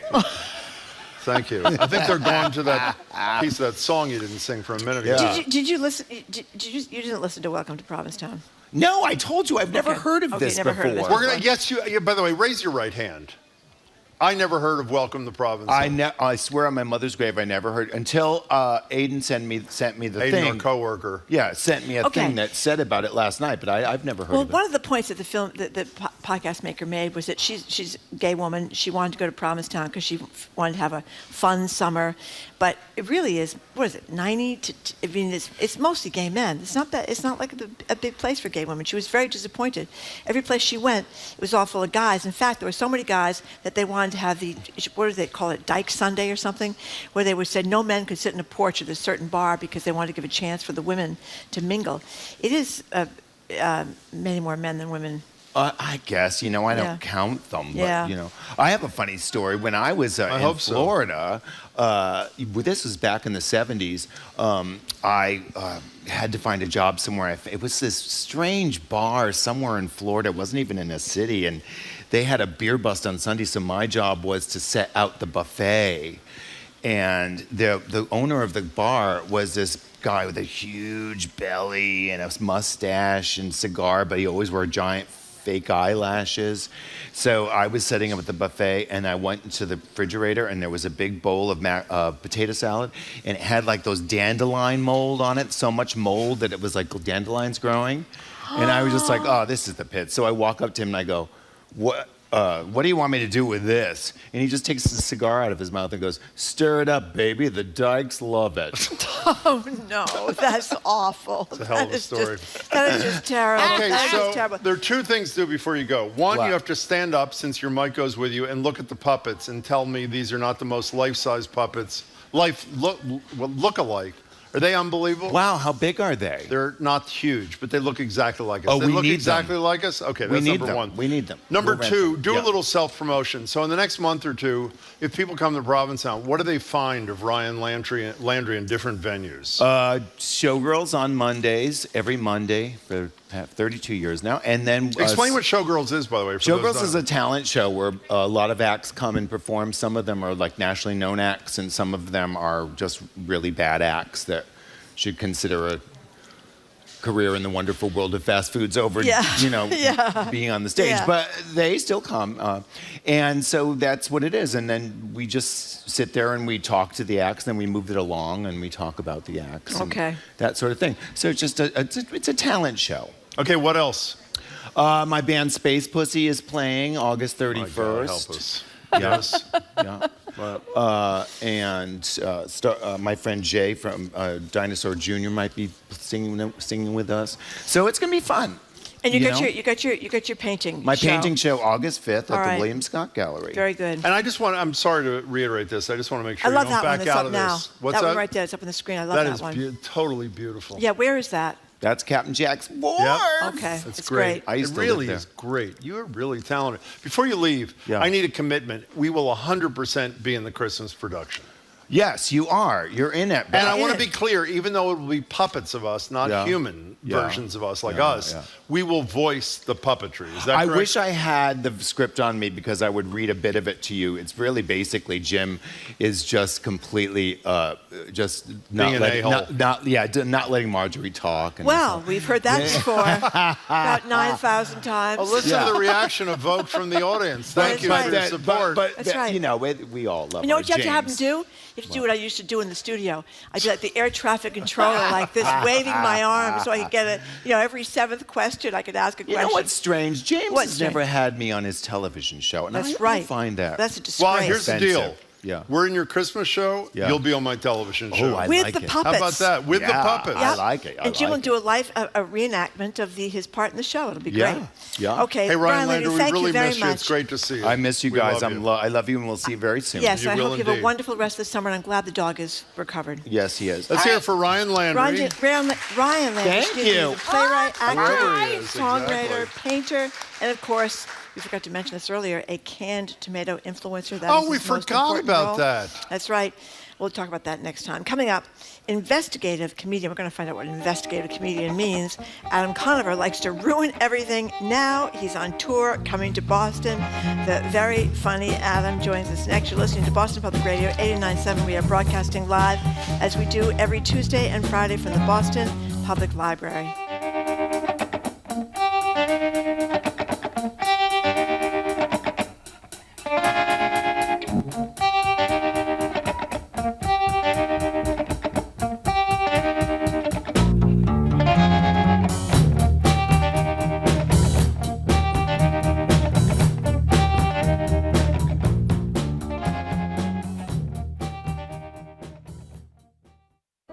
When the Supreme Court overturned Roe v. Wade last month, the news coverage meant that some parents were getting questions from their kids about abortion. I don't want to get into too much detail, but just knowing that she can choose if she wants to have a baby or not. How to have an age-appropriate conversation about abortion this afternoon on All Things Considered from NPR News.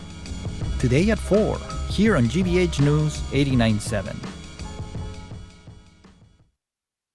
Funding for our programs comes from you and Maine Maritime Museum, presenting Zach Horn, Looking for Winslow Homer, an installation inspired by the same rhythmic beauty of the sea captured by Homer, now through November 27th. MaineMaritimeMuseum.org. And Hebrew Senior Life, a Harvard Medical School affiliate empowering seniors to reach their full potential with senior living, healthcare, aging research, and more. You can consider Hebrew Senior Life at allweareforyou.org. Trusted. Local news. This is 89.7 WGBH, WGBH HD1 Boston, online at gbhnews.org. Boston's local NPR.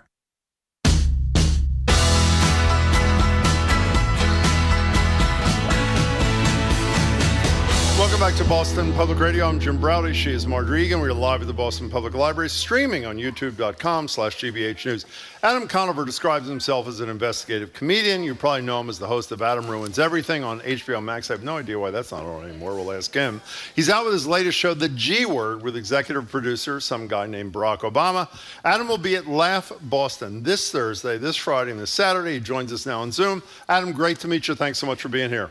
Hey, thanks so much for having me. It's a thrill to be here. And for us. Yes, thank you very much for being here. So before we talk about the other great stuff you've done, tell us about your latest project, The G Word. Sure. So this is a documentary miniseries, comedy documentary about the United States government. We try to answer the question, what does our government actually do? We spend so much time arguing about politics. We hardly ever talk about the thing that we hire the politicians to run, you know, the agencies of the federal government. And so this is a show about how those agencies affect our lives in countless ways, both good and bad. It's very funny, and I hope people check it out. It's on Netflix now. Well, this is associated with the Obamas, right? This is their Higher Ground Productions. Correct. But let's give people a little sound from this. This is the one without the Obamas. Here's Lorraine Haw. She's this Philly resident out at a rally for the district attorney in Philadelphia, Larry Krasner. This was so inspiring to watch, to see people come out and really work to make this change. Do you feel that way about it? Oh, most definitely. This system, what people keep calling a broken system, it's not a broken system. It's been built to do what it's been doing all these years, all these decades, is to put our people behind cages. So what we need to do is start breaking the system down. And by doing that, we have to start putting the right people in the right places. People that's for us. People that's for the people. And if God is willing, I plan to run for I'm gonna start low, You're gonna run? Yeah, I wanna run for some because we need people like us.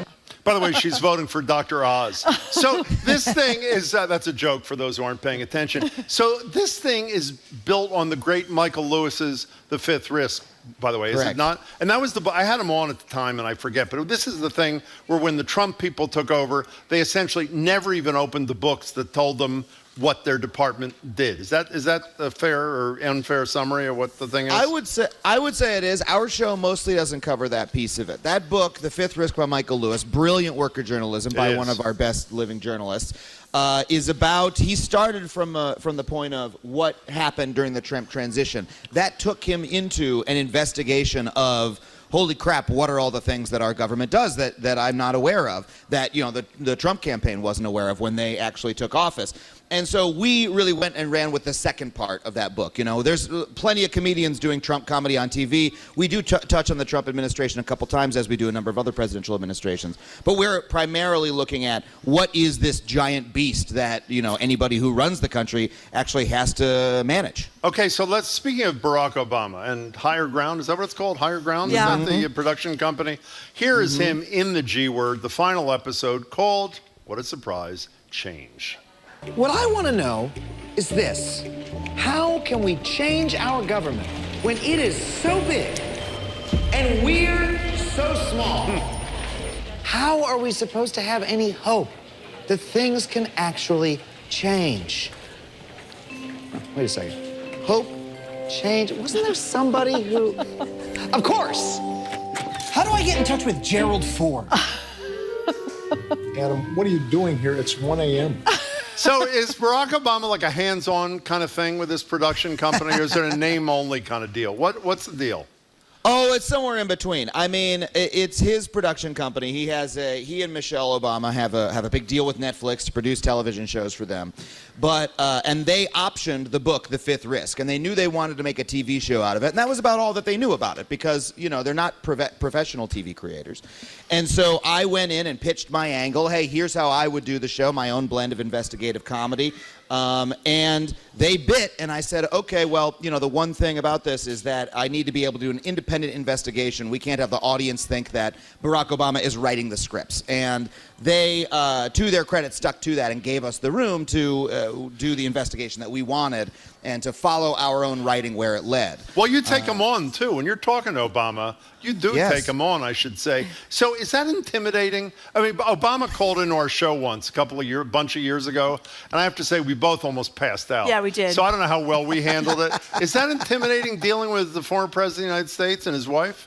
It was a little intimidating, but it was one of my great challenges as a comedian and television host, and one that I'm proud of. I mean, if I had met him in any other circumstance, I would have gotten to say, "Oh my gosh, what a thrill to meet a former president." Oh, I'm celeb sweating here, right? But in that situation, I'm like, no, we're doing an interview with him. I need to grill him a bit. I don't get to enjoy that. I don't get to just sort of fanboy out or whatever. I really need to press him, and that is what we did on the show. We talk about, we're quite critical of the Obama administration on the show, and when I go to talk to him for that interview that you hear, I mostly want to ask, hey, you ran on change. Why didn't we see the change that we expected? A lot of us were let down. Why is that? Like, what do we do now? And those are real questions that I had that I really wanted to ask him my whole life, and I had the opportunity to do so on the show, and I'm really happy that I did. Well, the only bad news is he won't be supporting your next venture. That's pretty obvious. We're talking to Adam Conover. He's no dope there. Well, when you describe yourself as an investigative comedian, I know you more from Adam Ruins Everything, and your investigations of different things, like why an IV drip that should cost $1 ends up costing you $137. But my favorite was the debunking of the eHarmony.com guy that I have seen a million times on TV, looking very avuncular, and it's a dating site, right? And he's going to match up people on these higher values and all that. Give us a little sense of what you discovered about the eHarmony.com kind of, I shouldn't say scam. It's not a scam, but they did exaggerate their success. Oh yeah, well it's BS marketing claims that are dressed up as science. They say we're going to match you on 15 different dimensions of scientific compatibility or whatever, and these are not based. This was a very easy debunk, by the way. We just said this man is not a scientist. His name is on one paper that he lists these fake dimensions of compatibility on. He's not a psychologist. This is based on nothing. This is not even pop psychology. And then beyond that, the numbers of people who are actually successfully matched by online dating are not really appreciably better than in real life. I mean, it's a fine way to, get yourself to have a first drink with somebody, but it's the scientific claims that are the problem. Well, and also they don't hold up. Also, that, like I said, he's so avuncular looking. He seemed like such he looks like he was exhumed in those commercials. He did look like somebody's grandfather that wouldn't be leading you astray, and I was very disappointed. But I'm glad that you pointed that out. That was a scam, and I'm glad you had a fake-looking guy to represent it. What's the guy's name? I don't even remember the guy's name. What's the eHarmony guy's name? Jonathan eHarmony is his Jonathan name. eHarmony. So okay. Adam Conover, why is Adam Ruins Everything? Why is it not on the air? What happened? Oh, well, very good question. I've actually talked publicly about this. Your questions are incredible. They're incredible. Thank you. I appreciate that. The reason the show's not on the air is we were the second biggest show on True TV. We were a hit for the network. The reason that the show was canceled was that AT&T bought Time Warner Cable. It was this gigantic media merger. The Department of Justice tried to stop it and failed. And after the merger, they literally laid off every single person who worked at True TV. They fired everyone from the president to the guy who sweeps the floors. 100 people were laid off. And then they put True TV under the management of the people who run TBS and TNT. And then those networks started cutting shows on True TV to cut costs. And so we saw the writing on the wall, and towards the end of our season, we turned our season finale into a series finale. You know, we did 65 episodes of that show over the course of 4 years. That's a really great run. We're really proud of it. But you know, it's unfortunately mergers kill jobs, Yes. and it's you know, in media no more than anywhere else. And let me tell you something. Since then, that same network has been through another round of mergers. Warner Media has now been bought by Discovery, and they have merged. And they just announced they're not doing any scripted programming on TNT or TBS either. They cut those two networks as well. So if you're wondering why you keep paying more money for less choices when it comes to your media, might want to look at those mergers and getting some more antitrust regulations. So they're not funding any of your work either. You're burning a few bridges here on Boston Public. You know what I find? Before we go ahead, I can't believe I'm saying this to comedian. Do you ever in your spare time Google worst Larry King interviews? Have you ever done this? And I'll tell you. He wasn't No, even... for fear of my own Larry King interview showing up on there. No, were you on Larry King?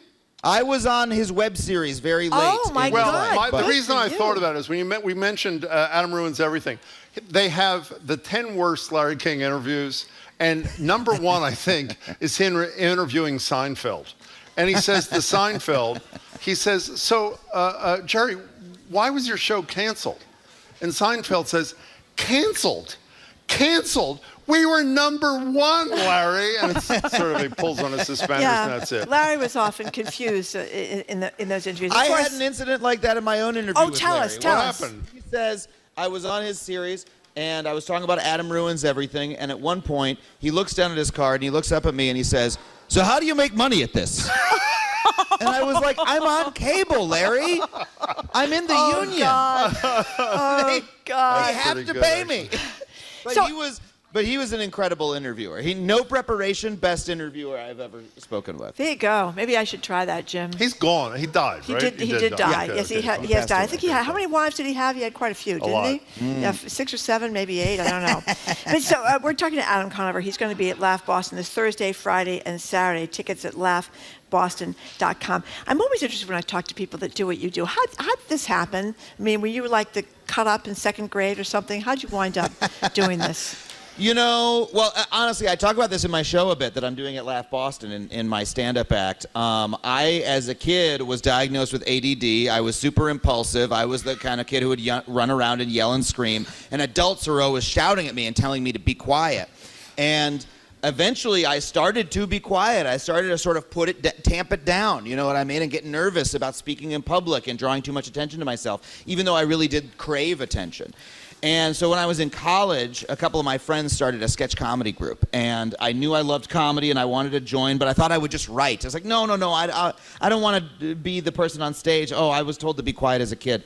And it took a couple years before I actually started performing. Wow. Because I had that sort of beaten out of me to an extent as this sort of rambunctious ADD kid who everyone was always telling to shut up. But then once I finally realized that performing was something that I really loved, it became my life. I mean, it's what I do. So you did stand up for a certain period of time, and then how'd you wind up making the transition to TV? Well, I did simultaneously in my 20s sketch comedy and stand-up comedy. Okay. I did stand-up comedy around New York City, and I did sketch comedy at a website called College Humor. Okay. And at College Humor, my job was to write 2 sketches a week. One of the sketches I wrote was the first web episode of Adam Ruins Everything. And we all said, hey, this is pretty good. Let's make a couple episodes and see a couple more webisodes and see if we can sell it as a TV series. And we sold it to True TV, which at that time was trying to compete with Comedy Central and had the idea of doing informational comedy. And so they took a chance on an untested young comedian like me, and for which I'll always be grateful, and the rest is history. So Adam Conover, you're coming to Laugh Boston, as we've said 11 times so far, on July 21st. And I appreciate you saying it every time. I know you do. 22nd and 23rd. Do you know who else is from Boston? And I'll give you a hint. There's lots of people. Well, somebody you consider in a piece you wrote a villain. Does that give you a hint? Oh, I mean, I consider so many people villains. Well, can I give you another hint? Yes, please. Frank McCourt. Why is Frank McCourt, who went on to own the Los Angeles Dodgers before he didn't own the Los Angeles Dodgers, why is he in your, I don't like the word crosshairs anymore, I shouldn't have said that. Why is he the target of your wrath in a piece you wrote about a marathon? Right. Well, I ran the Los Angeles Marathon. Yes. I am an occasional marathon runner. It was the first marathon I'd run in about 10 years. Yeah. But I didn't realize until I got to the end of this marathon what they had done to it. So first of all, the LA Marathon, much more than, I mean, all marathons, you can tell they're trying to make some money, that there's a lot of commerce going on. This marathon is almost nothing but trying to suck money out of your pocket. When you go pick up your bib, they then force you to walk through about a half-mile vendor tunnel before you can even leave. There's people selling food on either side. There's T-shirts. There's subscribe to the LA Times. It's nuts. There are people giving out, using massage guns on the track, on the actual marathon course, trying to demonstrate their products. It's just, nothing but capitalism. But what happened, so Frank McCourt runs the Los Angeles Marathon. That's what I sort of buried the lead of. The Dodgers kicked him out. Major League Baseball said you can't run a baseball team anymore, but he still runs the largest athletic event in the city of Los Angeles. And what happened was they got into a dispute with the city of Santa Monica, which is a separate city over there, about where to have the finish line. The line had previously gone from Dodger Stadium all the way to the ocean, which is a beautiful course. But Santa Monica said, we want a little more money for you to have the ending at Santa Monica. So the marathon decided, let's just chop the course in half. Let's just turn it into an out and back. And so you're running, and then you literally have to turn around and run the other way. And look, I know there's a lot of marathoners in Boston, right? Famously, Boston Marathon. We're at the finish line right now, actually, is where we're You are broadcasting. really? We are. That's where the library studio is. But go ahead. One of my life goals to run in it, although I will never qualify in a million years. So any runner knows that an out and back course is 1,000 times worse than a regular course because you have to turn around and go the other way, which is murder psychologically. And so they did this to their marathon course, and it ruined the entire experience for everybody running it just to save a little bit of money that they didn't want to pay Santa Monica. And so, Frank McCourt famously did not invest in the Dodgers when he was the head of that baseball organization, running the marathon into the ground. I'm sure he has no better reputation in Boston. Yeah, he didn't have a very good reputation in Boston. Well, I don't know. I wasn't around here when he was spending time where you were. But but you're right when you point out that the best thing about running a marathon is to be able to say for the rest of your life, I ran a marathon. Yes. That's right. That's why we do it. And exactly. You know what? Everybody, and that's why, the LA Marathon, I hadn't run a marathon in 10 years, and I finished 2 minutes faster than my previous time 10 years prior. And I was so proud of myself, and I was like, even Frank McCourt can't take that away from me. And so that's the thing about marathons, despite them being, these somewhat harmful organizations, they're such a wonderful, they give us something so wonderful that we can share with ourselves and our friends and family. So, Adam, before you go, what are you doing? Are you doing anything on the 21st, 22nd, 23rd of this month, or no? I'm going to be at Laugh Boston. Oh, you come are? To think of it. Laugh yeah, Boston. I'm doing stand-up. I'm doing a brand new hour of stand-up. It's just me and the audience with a microphone. It's my favorite way to work. It's very intimate. Telling a lot of personal stories about my childhood and stuff like that. You'll learn a little bit. You'll laugh a lot. I really hope folks come out to Laugh Boston this weekend. Adam, we really appreciate your time today. You're great. Yeah, congratulations on everything Thank you so doing. much, and congratulations on Adam Ruins Everything. It was a great show, and I'm sure the G word is going to be. Is it the G word? The G word. I didn't want to goof that up. You're thinking spot, but I know what you're. No, I know Marjorie. Trust me, Adam. You Really? don't know her. Aren't we on broadcast here? Is yeah, what's going over the airwaves? right. We don't know That's where right. we are. We're on National Public Radio here. Absolutely. Thank Adam, you very good to much, meet Adam. you. Be well. Thanks. Hey, thank you so much, folks. Adam Conover is a self-described investigative comedian. As we said before, and we'll say it again, he's going to be at Laugh Boston this Thursday, this Friday, this Saturday. If you want to get tickets, you go to laughboston.com. Thank you very much for being with us, Adam. Appreciate it. Coming up, our media maven, Sue O'Connell, joins us. You're listening to Boston Public Radio, 89.7 GBH. We are broadcasting live as we do every Tuesday and Friday from the Boston Public Library.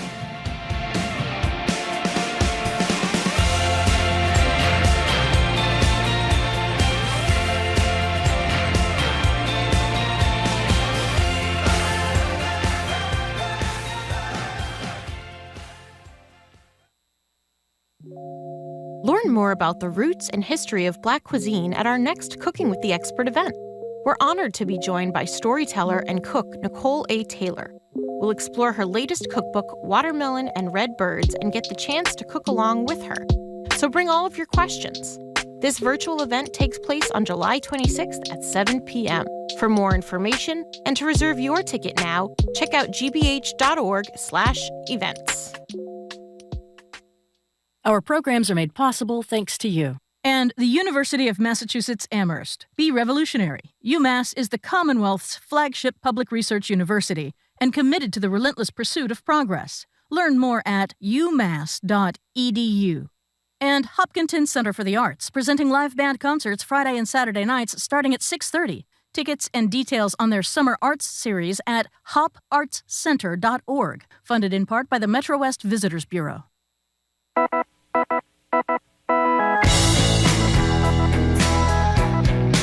Welcome back to Boston Public Radio. Jim Browdy and Marjorie Egan, live from the Boston Public Library, streaming on youtube.com/GBH News. We're now joined in person by media maven Sue O'Connell. Sue's the co-publisher of Bay Window, South End News, contributor to Current on NBCLX and on NECN. Hello, Sue O'Connell. Oh, you gotta turn up your volume there. One. Oh, Here there we you go. Yeah, here I am. We're all set. I'm good. Yeah, Thank hi. you.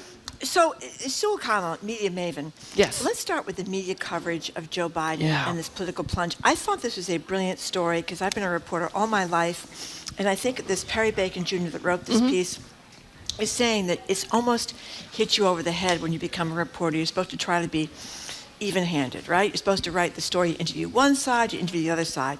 And that kind of even-handedness has gotten us in trouble because we try to be equally positive about the Democrats and the Republicans, even though the Republicans have kind of lost their marbles in the last few years, but we still strive to be more fair. And so we end up, as we were accused of in the run-up to the 2016, the false equivalency between Hillary Clinton and Donald Trump. And look what happened. And now we're doing the same thing with Joe Biden. Yeah, Perry Bacon Jr., I think this was in the Post, right? Was this Yes. the time in the Post? He makes this great point, and this both sidesism doesn't exist, and it hasn't existed. And I would have this conversation during the marriage equality battles in Massachusetts, where reporters would have to include, and here in Massachusetts, there was some measured resistance, but we also had some very extreme radical people who were anti-marriage, who were nuts. Oh, yes. Right? And I interviewed many of them. And I would not, there's no one that I would refuse to be on air with except for a couple of people from that organization, because I felt you're just trying to include a voice. Who? I don't even want to say his name or the organization's name. I'm a state senator in particular. Because I don't want to elevate their amplify their message, and I wouldn't go on any shows with them because Is it one of them, the guy from Newton that was doing investigative work in the gay bars? Yeah. Yeah. And remember just, him. Why are we pretending that they're representing a part of the opinion when they're not, just so you can have this equal stuff? And what Perry Bacon also points out, and I felt this I was here Friday with you talking about Joe Manchin, right? And I know this article is about how the press is covering Joe Biden, but Joe Manchin is one person. 50 other senators didn't vote for Joe Biden's climate action plan and his big bill. Now, of course, we are in a world right now where we say, well, that's because they're Republicans, but it wasn't so long ago. You could expect some representatives of the other party to support something. So while it's just and right that we should criticize Joe Manchin for being the one person who's in the way that is causing it from being successful, and that Joe Biden was not successful in talking him into it and the things that Joe Biden should have done, there are 50 other senators who are Republicans who we should be blaming 50 times more than Joe Manchin. But we don't. Right? Because we want to be fair and we want to be balanced. And, I've had a really hard time after Donald Trump having the oomph to really criticize Joe Biden. I'm not going to criticize Joe Biden for reading a line in the teleprompter twice after we just had Trump. I'm just not going to do it. It's interesting. I said this to Jim. We get a lot of emails and texts with people complaining, why are you trashing Joe Biden? Why are you trashing Joe Biden? I have trashed Joe Biden. And I think I've been guilty of this myself, this idea, I trash Trump nonstop, so when Biden does something wrong, like Afghanistan, which was a disaster. That's a legitimate, that's a different thing, the fist bump with the Saudi prince, was that worth the coverage that it got? I don't think so, but I think it's an instinct where you feel like you try to balance it, and we don't do it, because what this article argues is that this impacts the public. Yeah. They think, oh, he's doing Well, that's the whole point of the guy's article, is to say the reason his poll numbers are so bad is in part based upon how the media is approaching. I want to challenge one thing you both said. I don't think you mean when you both said, you know, there's this thing, we have to be fair and balanced. You do have to be fair and balanced. Yes. That's different from both sidism, Yes. which is the term that Bacon uses in this piece. You, of course, should be fair and balanced in your coverage of an individual. The whole issue is, in the pre-Trump era, I think it was totally reasonable to do both sidism. The world changed under and since Donald Trump, and let's face it, I have to say, we're guilty of a lot of things on the show. This is not an area where we should plead guilty as charged. 99% of the time, I think we give the appropriate amount of time to the bad behavior of Trump and his followers as compared to less time to the inappropriate or bad behavior or bad actions of this president. I think we do get this, but most reporters who've been around for a while haven't adjusted to the notion that it's a new era and there isn't equality But the only anymore. reason I do it here is because I'm an opinion person now. Right. Yeah, but to that point, to Jim's point, though, is what happens, though, in a lot of newsrooms is that you will have someone come in and say, we have got to find, it's not fair and balanced. It's actually, we need to make sure we're being perceived correctly, so we have to go find that other opinion, even if it's a small amount of what the American public... Well, let me give a better example than the Biden one, which is harder, I think, for some people to grasp. We've only mentioned this about 1,000 times. 6 or 7 years ago, the Los Angeles Times became the first newspaper in America which said they will not publish letters from climate deniers because there's no substance, there's no truth to what they're alleging. So it's not like those who say the climate's going to burn the world to a crisp versus the deniers. The deniers they're not bringing anything to the table. Right. That's prior to that. There was a feeling you got to go talk to the deniers kind of thing. And by the way, with all due respect, when you used to write as much as you wrote about the Catholic Church, the one guy you talked to who represented nobody except himself. What was the name of the guy you got caught in the elevator with that one time? Oh, the Catholic League guy.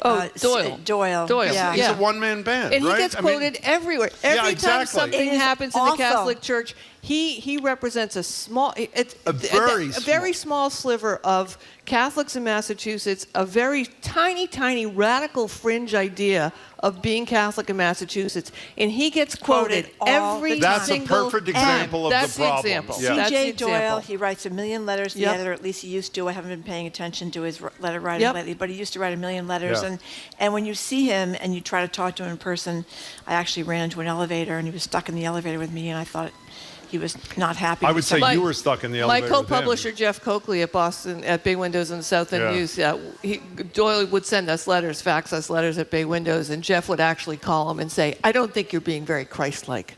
I would say Christ has nothing to do with it myself. So Fox News has apparently decided, at least according to some, that Donald Trump, amazingly, is no longer their guy, that Ron DeSantis is their guy. Here is a Fox News compilation. It's a 3-minute long video, but we're only going to play 30 seconds, of Republicans saying whether they want Trump to run again. Here's just a piece. If he did, I would vote for him, but I would not recommend he runs. I voted for Trump both times, and I love him. I think he was a good candidate, but I think his time has passed. I couldn't care less about President Trump personally. I prefer somebody different, but if he is the nominee, I'll probably vote for him. You know what? I voted for him for my very first time I voted for him. I don't think it'll be best for our country for him to run for re-election. You know, that is almost as brilliant as the January 6th committee having all Republican witnesses, essentially, and Trump former employees or whatever.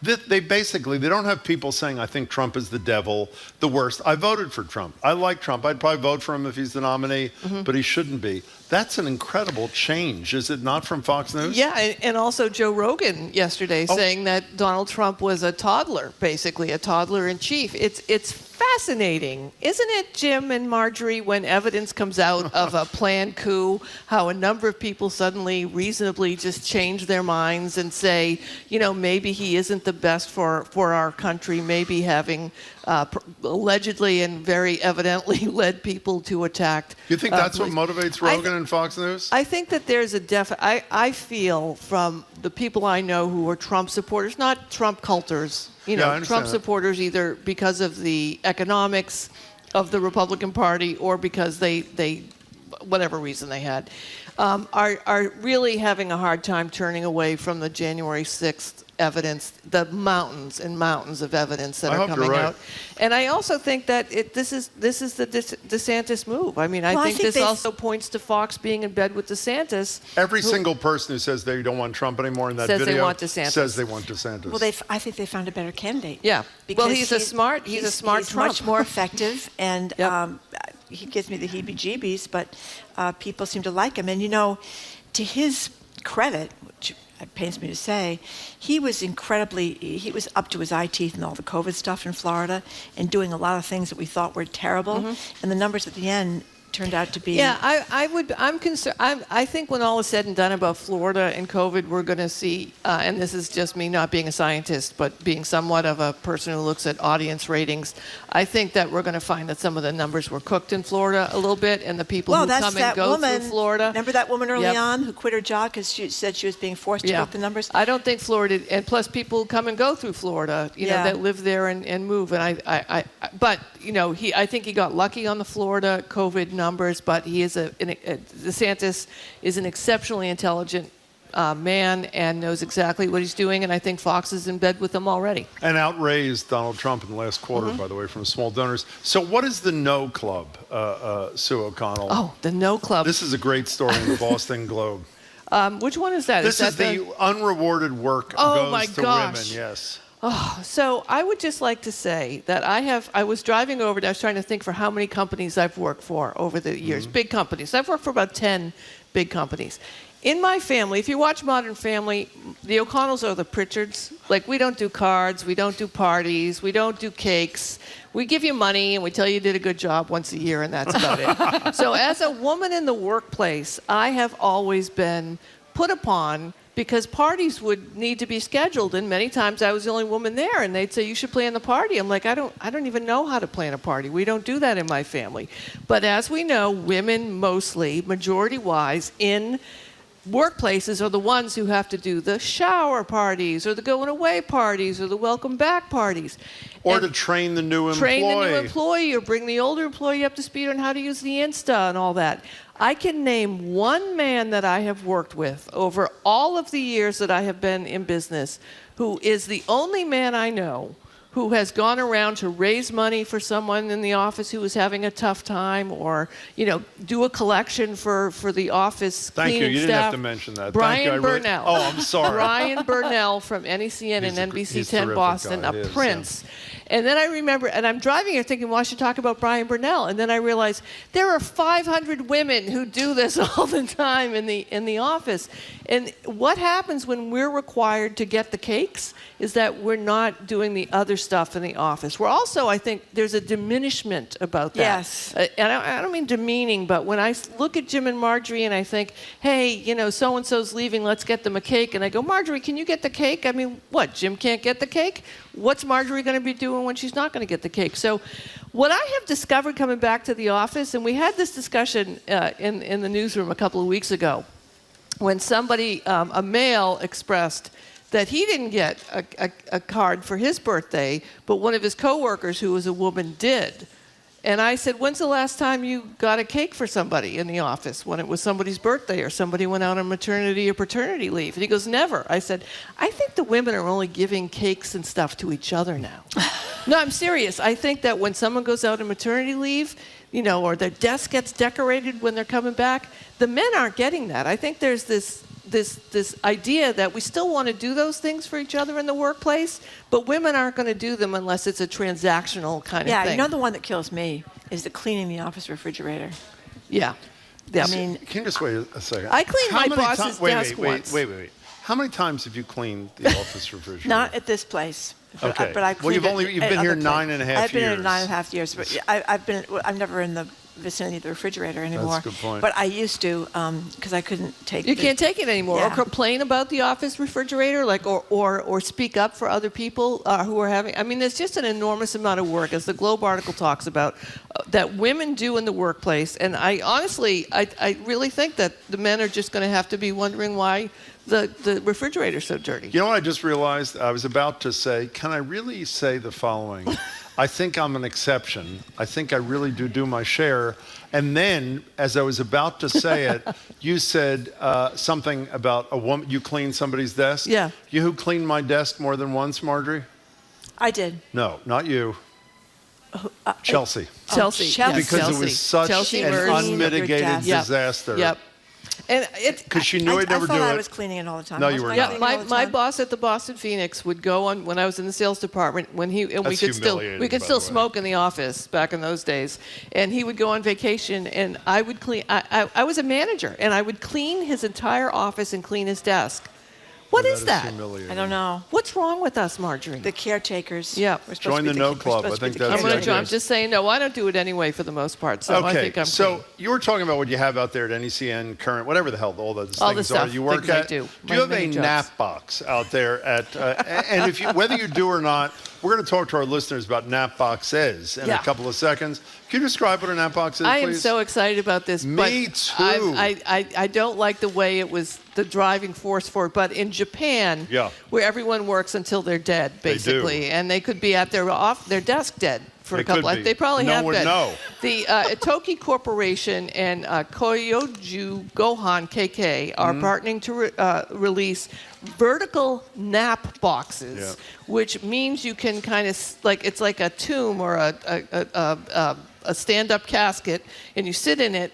And You do not or you sit stand in in it. You stand in it, and it holds you up, and you can take a nap in the office without lying down or getting dirty, and then go right back to work.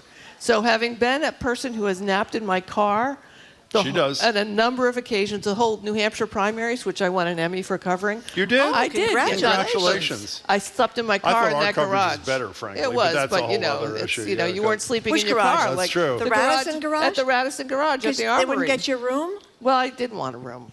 You did not I want didn't Okay, want but it. Anyway, continue. so anyway, you can now get one of these things in your office in Japan, and you can take a nap in the workplace and then go right back to work. And by the way, for people who are saying, how can you nap standing up? They have little tiny little things. rests for your elbows, apparently, for your Yeah. butt, Yeah. and It something just holds else. you up. Yeah. But you're Your knees. essentially, and your Your knees, knees. that's right. So essentially you are, I'm and by the way, excited. I could do that in 2 seconds.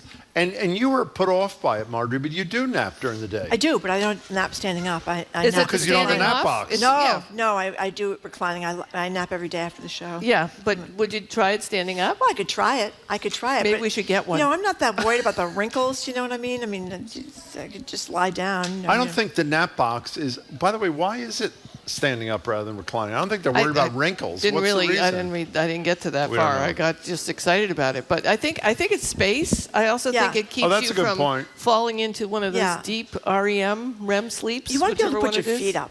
I think that's important in your nap. Well, I nap every day too, but Where do you put your feet? well, in the I'm- car, you can't put them Well, up. no. I'm usually on the couch. Or Yeah. I try not to get in my bed because that's a death. And how do you feel? I know we're not going to dig deeply in. Well, maybe Let's we talk will. about it. How do you feel about in your post? What does it do for you? And how long does the nap have to be I have for a it whole to be science of value? here. Okay, oh, let's so hear it. Yeah. Monday, Wednesday, Friday, I have to get up at 4 a.m.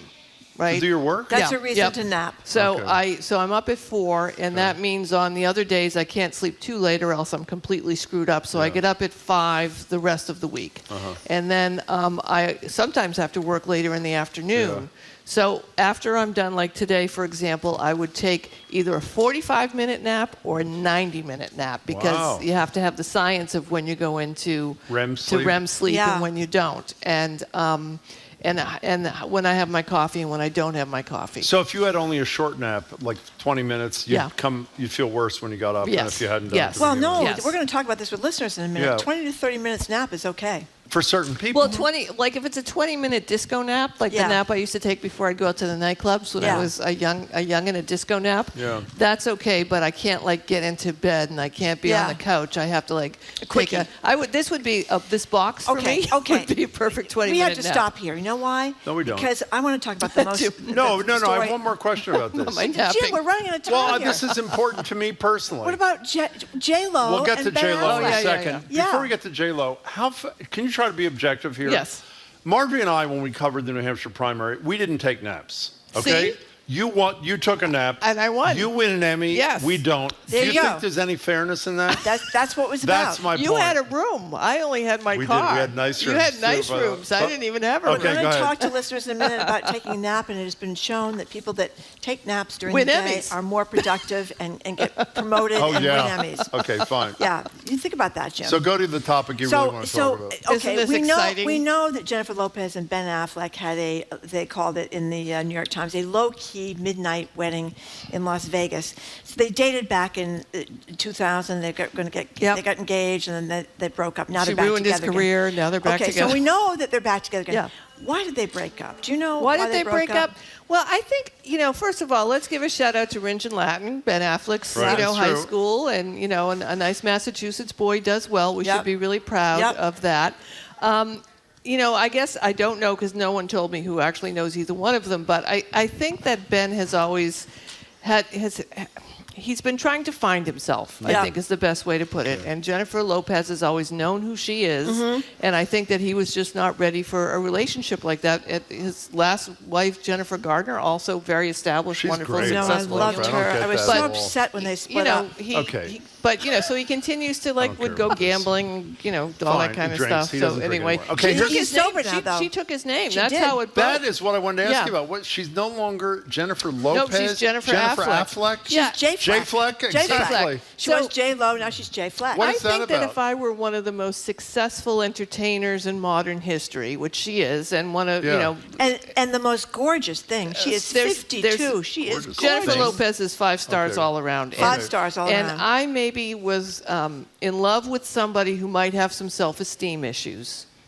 I might take his name so that he would feel better. I think she's offering like a compromise or a you're my equal.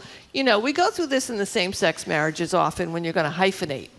Who's Now, do going you to be think- first? And the hyphenation is always an issue. Do his self-esteem issues have to do with Matt Damon being seen as the more serious actor? Is that what this is all The about? guy won an No, I Academy think he's Award good. for He's got whatever plenty it's of money. called. The Iranian hostages. Argo, thank you, John Argo, Parker, he's back in Brighton. exceptionally talented as a director and a writer. I mean, he speaks fluent Spanish. I mean, there's a lot of things about. So why does Ben. he have self-esteem I issues? think he's just trouble. I think he just has always wanted to have he's not who he's wanted to be. Okay. I think he is now. Now I want more information on J-Lo next time you come back here, because I figured Media Maven, this would be your She's making bailiwick. this. She obviously doesn't know any She's of it. making I'm it serious. up. She What do doesn't you know. want? By the way, before you go, you talked about getting a cake in the office. Yeah. Okay, here's this person texting. You can't send Jim for the cake. He won't be able to find parking. That's right. Remember that? He And then he complained goes about- on, the same guy, or no, it's a different one, says Jim can certainly get a cake as evidenced by him getting his own birthday cake. This is the mistake That's when I right. told Stacey Thompson that I couldn't find parking near his get his own flower birthday cake. at His own MIT birthday to get cake. my own It's a birthday sad cake. state of affairs. For John Van Scoik, who was our producer One at of the greatest NECN, humans ever, yes. and the problem with being a woman in the office too is when you test this. Like one of my bosses said, we had a big party for John that we worked on together, Yes. but we also had an office party, and my boss said, "Okay, it's all set up. We'll go to that restaurant that we all would go to at NECN." And we showed up, and he had forgot to make reservations for anyone.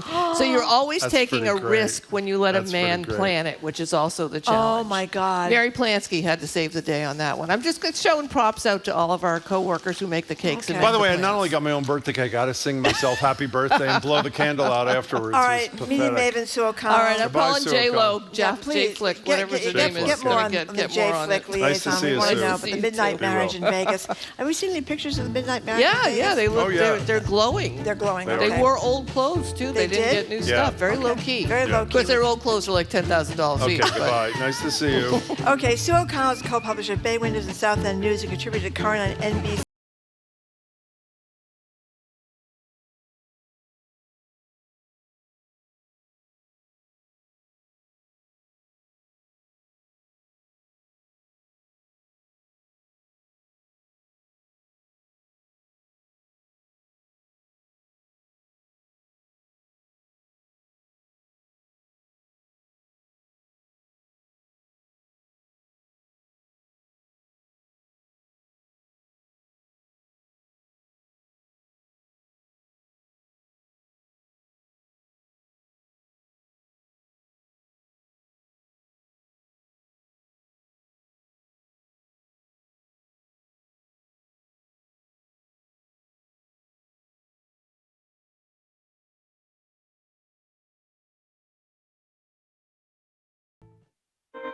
After a blockbuster SCOTUS term, some want to pack the court, others to eliminate it. But should we even be looking to the courts for meaningful change? It is unable, absent some very unusual conditions, to further the interests of the relatively disadvantaged. I'm Melissa Harris Perry, and that's next time on The Takeaway from WNYC and PRX. This afternoon at 2, here on GBH News 89.7. Support for our programs comes from you and the Massachusetts Educational Financing Authority, providing resources and tools to help you navigate the college planning process, including customized plans of savings, loans, and guidance. More information at mefa.org. And Maine Maritime Museum, located off Route 1 in Bath, the City of Ships, featuring a historic shipyard, daily lighthouse cruises, plus permanent and rotating exhibits. MaineMaritimeMuseum.org.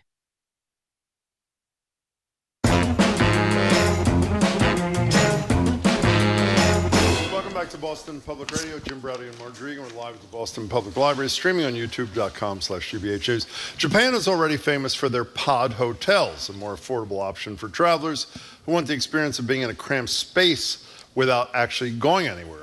But now, if you're exhausted at work and need a little break, you can take a nap in an upright box, as we just described, that more closely resembles a coffin than a bed. The company prototyping the box is offering it as a solution for tired workers in Japan, who apparently often steal away to the bathroom for long stretches at a time to catch a break. The pod is actually promoting a healthier workplace environment, or so they say. It's yet another red flag that work culture might be going a little too far. And if you saw an employee offering a nap pod, employer, would you sign the offer, or would that be all the information you need to know to deem the office a toxic workplace? Or if you're still mostly working from home, do you already have your own workplace nap routine worked out? Give us a buzz or shoot us a text at 877-301-8970. I guess a couple topics on the table. I don't know if I framed it well. One, is a nap part of your work day? Yes. Okay, that Marjorie is yes. By the way, according to something we read this morning, 2 out of 3 people take a nap at work. 80% of Gen Z people take naps at work. That's number one. Number two, if you're in that huge majority of people who do take naps at work, how do you feel about, what's this thing called? What's the box called? The coffin. Oh. Nap pod. Nap pod, thank you. Nap box. Nap box. Nap box. Yep. Would you, would the nap box, which is a standing nap experience, appeal to you? It appeals a lot to me, apparently not to Marjorie at all. You ever had an MRI, Marjorie? No. I've had hundreds of them. MRIs, and you're put in this thing that makes you feel like a coffin. They wheel you, they sort of roll you in. The top of the MRI is practically touching your nose. And that's what this is like, standing up. But you're asleep for most of the time, so I think it's perfectly fine. I don't want to stand up when I sleep. I want to lie down when I sleep. 877 recline. 301-8970 is our phone number. Now listen to this. The benefits of napping are clear. Regain your concentration, boost your productivity, reduce anxiety and depression by minimizing your levels of cortisol, which I guess is a hormone that elevates your blood sugar. And people who nap, Jim, are more likely to be promoted and do better in their jobs. So how do you like that? Well, I'm sort of surprised. The implication from all these stories is if you nap at work, when you awaken, you'll probably be more productive. Is that the theory? That's right. This is from a CNBC, that's a business channel piece. They say for increasing productivity at work, people figured the ideal nap time was 20 to 30 minutes. To feel more creative, respondents felt that 10 to 20 was plenty. Of course, it's difficult because you can't really fall asleep instantaneously all the time. So, but right around in there, 20 to 30 minutes in the middle of the day, and then you wake up adjusted. Now, as many people point out, that Aiden, one of our colleagues, is talking about the coffee naps, and that's where you have a cup of coffee right before you go to sleep, and then when you wake up, because it takes a while for the coffee to get into your system, then you feel super. I never even heard of that. That's actually sort of brilliant in an odd way. Caffeine kicks in about 20 to 30 minutes, and you feel more rested if you just nap without coffee. I do it the other way around. I take a nap, then I get up and have a cup of coffee. It's kind of like 2 mornings, Jim.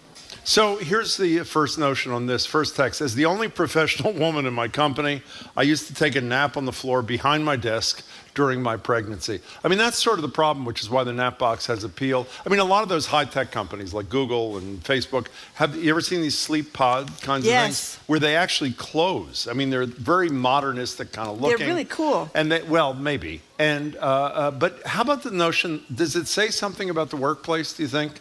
that napping is almost expected as part of the day? Is that an act of benevolence, or is it an indication that they work you to the bone? Do you know what I mean? Well, it could be. I mean, some of the companies that do it are Uber, Google, Zappos, Capital One Labs, and this is kind of a shocker. Price Waterhouse Coopers. You wouldn't think those big accounting firms would be kind of a nap pod kind of place, but it is, and there's a cover over it. So if you're like sleeping with your mouth open or you're drooling that's a or real something like problem. that, people won't see you. Yeah. Let's take some calls. Nick, you're in Brighton. You're on Boston Public Radio. We're talking about nap boxes and napping in general. Welcome. Hey there. Hi there. Having worked for a local company that made deliveries to a lot of kind of startup-y type companies in the Boston area, and seeing the kind of fringe benefits that these companies offer, whether it's, arcade games, food, what have you, or even beer, whatever's on hand. Anytime I would see a company like that, or even talk to my friends that work out in Silicon Valley that offer these things, I feel like there must be this immense pressure to spend more time in the office, seeing that these things are given to you. And even if it increases productivity, even if it might be good for some individual employees, I would hope that the underlying thing isn't just an expected increase in productivity rather than, actually trying to balance things out.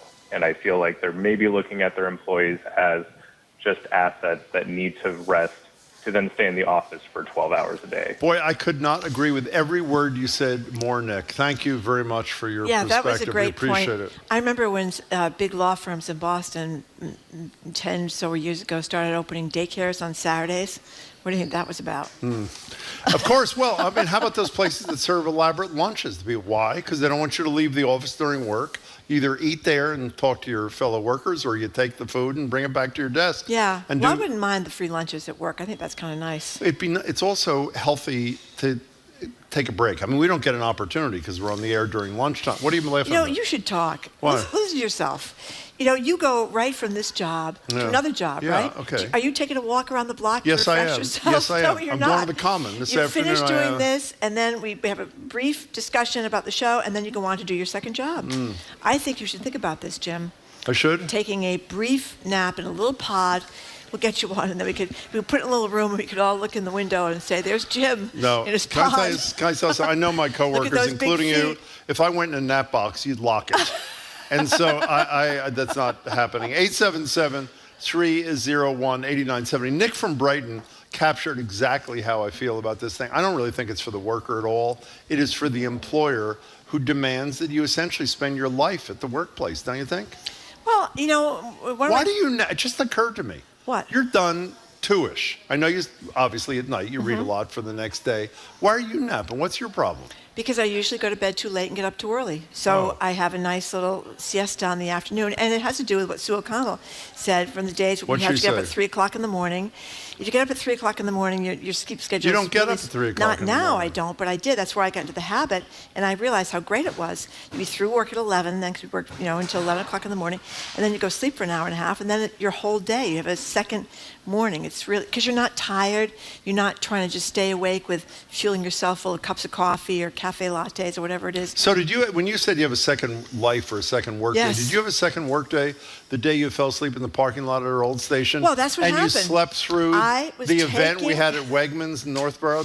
I was taking my nap. And what happened? In the parking lot, and my alarm did not go off. And John Parker and I are out at Wegmans in Northborough with a camera. That's right. And the manager of the store, first Wegmans in Massachusetts, we're ready to film a spot. You would keep sleeping. Where were you again? I was in the parking lot taking my nap. At the other place. And I had everything. I had a winter hat, I had a coat, I had a blanket. You're ready, essentially. Yeah, because you didn't want to have the car running. But there was one problem. You were asleep. I was asleep. Okay, that fine. is true. Let's go to Stacy and Revere. You're next on Boston Public Radio. We're talking about nap boxes. Welcome. Hi. Hi. So I used the nap box when I was working in D.C. and it wasn't at my employer, but it was a local meditation studio that built all of these nap pods. I've read about them. Popular. Yeah. Yeah. So I was in no way the only one who would use them, and it was a lot of men in business suits who looked very refreshed after. So I agree with you that if it were an employer-offered benefit, I certainly would think twice about the workload. But I do think it's one of those things that's nice to have as a wellness benefit. I totally agree with you. Stacey, how weird is it, though, going to a place and going to sleep in a pod in a room with a lot of other people you don't know, including men in business suits? I think in that situation, you're all resigned to what you're there to do. I got it. I got it. I've read about those. Thank you, Stacey, for your call. I appreciate it. 877-301-8970. We have a couple of good emails. Tell me you don't have an important job. I nap at work. I mean, that is a point. And someone from Boston said, when I lived in China in the 90s, everybody took an afternoon nap after making a homemade lunch. At first, she said she didn't know what to do, and so I would work during that time. I eventually got on board with that daily habit and absolutely loved it. Wish more people did it in the United States. The Italians are famous for their siestas in the middle of the day. Everything shuts down from like noon to 2 or noon to 3. Our producer just got back from Italy. Were you taking a siesta? Were they all over sleeping, there in Jamie? Italy? He spent the whole time sleeping. Yeah, and then you could go out and stay out until late at night. Huh. You're out late at night. So a texter says on Seinfeld, George Costanza had a bed built into his desk to nap at work. Funny episode. Lo and behold, here it is. Here's a little sound from that episode in which George hires a carpenter to build his optimal desk setup to fit more naps in at work. Here it is.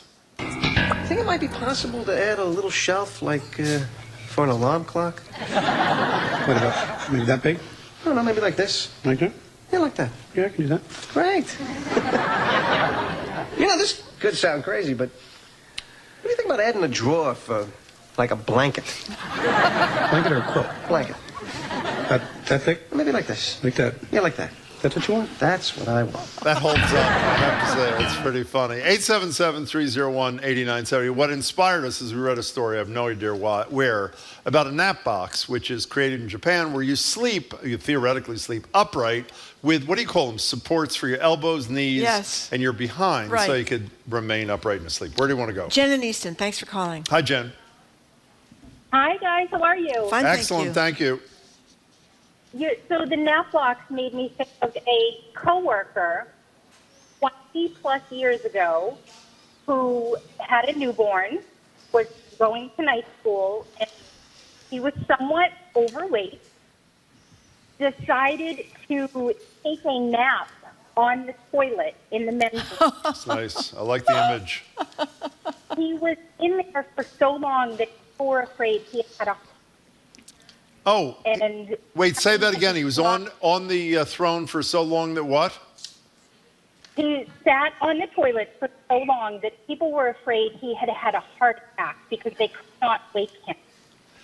And can I be clear? Wait, before you go ahead, Jen, he intentionally went into the bathroom to go to sleep on a toilet? He was exhausted with a newborn. Yeah. He dropped his drawer so That's it would nice. look like he was legitimately in there. How do you know that, Jen? Because everybody in the office was talking about it. Okay. Yeah, I could see that, though. When you're a newborn baby, you're absolutely totally You go to sleep on the toilet exhausted. seat at work? Well, maybe you wouldn't go to sleep in the toilet seat and work, but, you could go to your car or something like that. But everybody's exhausted when they have a newborn baby. Jen, a thank couple you. of people are mentioning the story that was in the Globe a couple of weeks ago talking about how daytime naps were associated with increased risk of dementia when you get old. But they were talking about people who nap for more than an hour a day. But I thought that was about if you didn't have a reason to nap, if you were like getting enough sleep and then you're napping during the day, that sleeping too much during the day was bad. Story. I saw yeah, it, a lot of people are referencing that, but that was my interpretation. Although maybe I'm wrong about that. I thought it had to do with kind of excessive sleeping rather than just taking a break. Carol in the car. What do you think, Carol? Well, here's my thought. Yeah. How are you, everyone? Nice to talk to you all. You as well. Thank you for calling. Thank you. Many years ago, I was working for a company that had a manufacturing area in it. And after lunch, my boss would say to me, Carol, go out to the field, talk to everybody, sing a song, bring some cookies. And I would do that for about 15 to 20 minutes. And what would happen is they would get more productivity out of them. There were no naps. But we did have like a laughter break, and it worked really, really well. It was a lot of fun, too. How'd you get people laughing? I'm a pretty funny person, Jim. Okay. Do you say so? okay. I guess that's so, Carol, true. You go out I'm and do a little... Look, I'm an entertainer. I'm an Okay. entertainer, so I've been doing this kind of thing a long time. So it was just a matter of going out to the guys, talk to them, making jokes, giving them a hard time about what they weren't doing, that sort of thing. And it just sort of broke the monotony, and it worked. Well, you know, Carol, what you were talking before you said broke them, and I have no expertise in this area. Don't you think as important as the nap is what Carol's saying? It's a break in an action. Carol comes and tells you a joke, you take a nap, someone else goes out and takes a walk in the sunshine or whatever. Carol, thank you for the call. We appreciate it. That's what people need. That I'm totally subscribed to, the notion of getting a break in a work day. Paul from Worcester says, I guess the nap box idea started out as some airline's idea for cramming more people on airplanes. And we do remember doing that story where they wanted people to be not quite standing up, but close to standing up in the airplane. Oh, that's right. Did that ever happen, by the way? I don't know, but can you imagine being close to standing up? No, that was an airline that was about to, I think we did that with Christopher Muther, I think. Yeah, I don't know if they Globe. actually did it, but you were close to standing up. And it was very similar. It had supports for your elbows or something so they could pack more people onto the airplane. You know what the problem with these nap boxes is that are vertical? You're supposed to get off your feet. You're not supposed to nap on your feet. You know what I mean? There's something well, why do you about say that, by the way? I mean, how do you know that? That's just habit. I mean, how do you know it's that? the expression, off your feet. I want to get off my feet. Yeah, whose expression is that? I mean, who's that? It's everyone's expression, Jim. Okay, fine. Everyone knows that when you take a nap, you're supposed to get off your feet. We have time for one more call. Topher from Needham, thank you for calling. Hey, welcome. Hey, how are you doing, guys? Great. Excellent. Got to take a nap, so speak quickly. Go ahead. Back in my 20s, I discovered the best way to take a nap at work. I used to work at MTV, and Viacom liked to use us and spit us out. So I discovered that I could go into one of our VJ's offices where he had thousands and thousands of rock T-shirts all over the floor and just lay down and take a nap because he never used his office. I love that. That's a good one. That's a good one, Topher. Thank you very much. That's a good one for the call. What's the verdict? I mean, so it sounds like our listeners are pro nap. I guess. I think a lot of people like napping, and you're lucky to be able to nap during the day because some people can't fall asleep during the day. What is a guy in a business suit? Is that woman who called before? You go to. I assume you take your jacket off, but you have your shirt and your work pants. You don't get undressed to do this, right? I don't think so. And you go to sleep and you wake up and all your crap is still. I mean, that's not very pleasant, is it? Jim, I think you should try it. I think it might be something you might enjoy, but we can't talk about it anymore now because we're done the show's for the day. over. That's that is right. correct. And we appreciate everybody listening to another edition of Boston Public Radio. We appreciate people coming down to the Thank you, library to say hello to us. Keep up with us 24/7 by way of our podcast. Tomorrow, we're going to have a preview of Thursday's primetime January 6th hearing with our national security expert, Juliette Kayyem. We're also going to have our animal authority, Cy Montgomery, with us. Goodness. And we'd love to talk to her, so talk about uplifting. And our medical ethicist, Art Kaplan, is going to be with us, plus City Councilor and candidate for Suffolk County DA, Ricardo Arroyo. We want to thank our crew, Zoe Matthews, Aidan Conley, Mackenzie Farkas, Rebecca Tauber. Additional support from Gia Orsino, our engineer, John the Claw Parker. Our executive producer is Jenny Bologna. Special thanks to the BPL engineering team, Sai Patel and Rob Fagna. Jim, what is on TV? Before I do that, I forgot to mention earlier, I mentioned a week or two ago that the great Newsfeed Cafe, which we have here, which is fabulous, is partnering with some small independent restaurants. Today we tried this flatbread thing from Eastern La Majun Bakery in Belmont, and it's called a La Majun. It was fabulous. The Newsfeed Cafe is fabulous. It's a huge part of the experience here when you come, so we urge you to do it, whether we're here or not. What I'm doing tonight is first on climate, the weather exploding, as we talked about with Senator Markey at the top of the show. We'll talk to David Epstein, the meteorologist on staff here now at our wonderful station. Joe Curtatone, first time I've spoken to him since he was mayor of Somerville, is now president of the Northeast Clean Energy Council. A person from the Climate Policy Lab at Tufts Fletcher School will join us too. And then Rosemary Scapiccio, one of the great lawyers of all time, represented Sean Ellis, also represented Sean Drumgold, who sadly, after spending close to 15 years in jail and getting released, died at a very young age the other day. We're going to talk about what life is like post-release, even for those people who are eventually exonerated. I think it cries out for reform. In any case, that's tonight at 7 o'clock from the library. I'm Marjorie Egan. I'm Jim Browdy. Thanks again for tuning in today. I hope you can tune in tomorrow, and you will have a great day.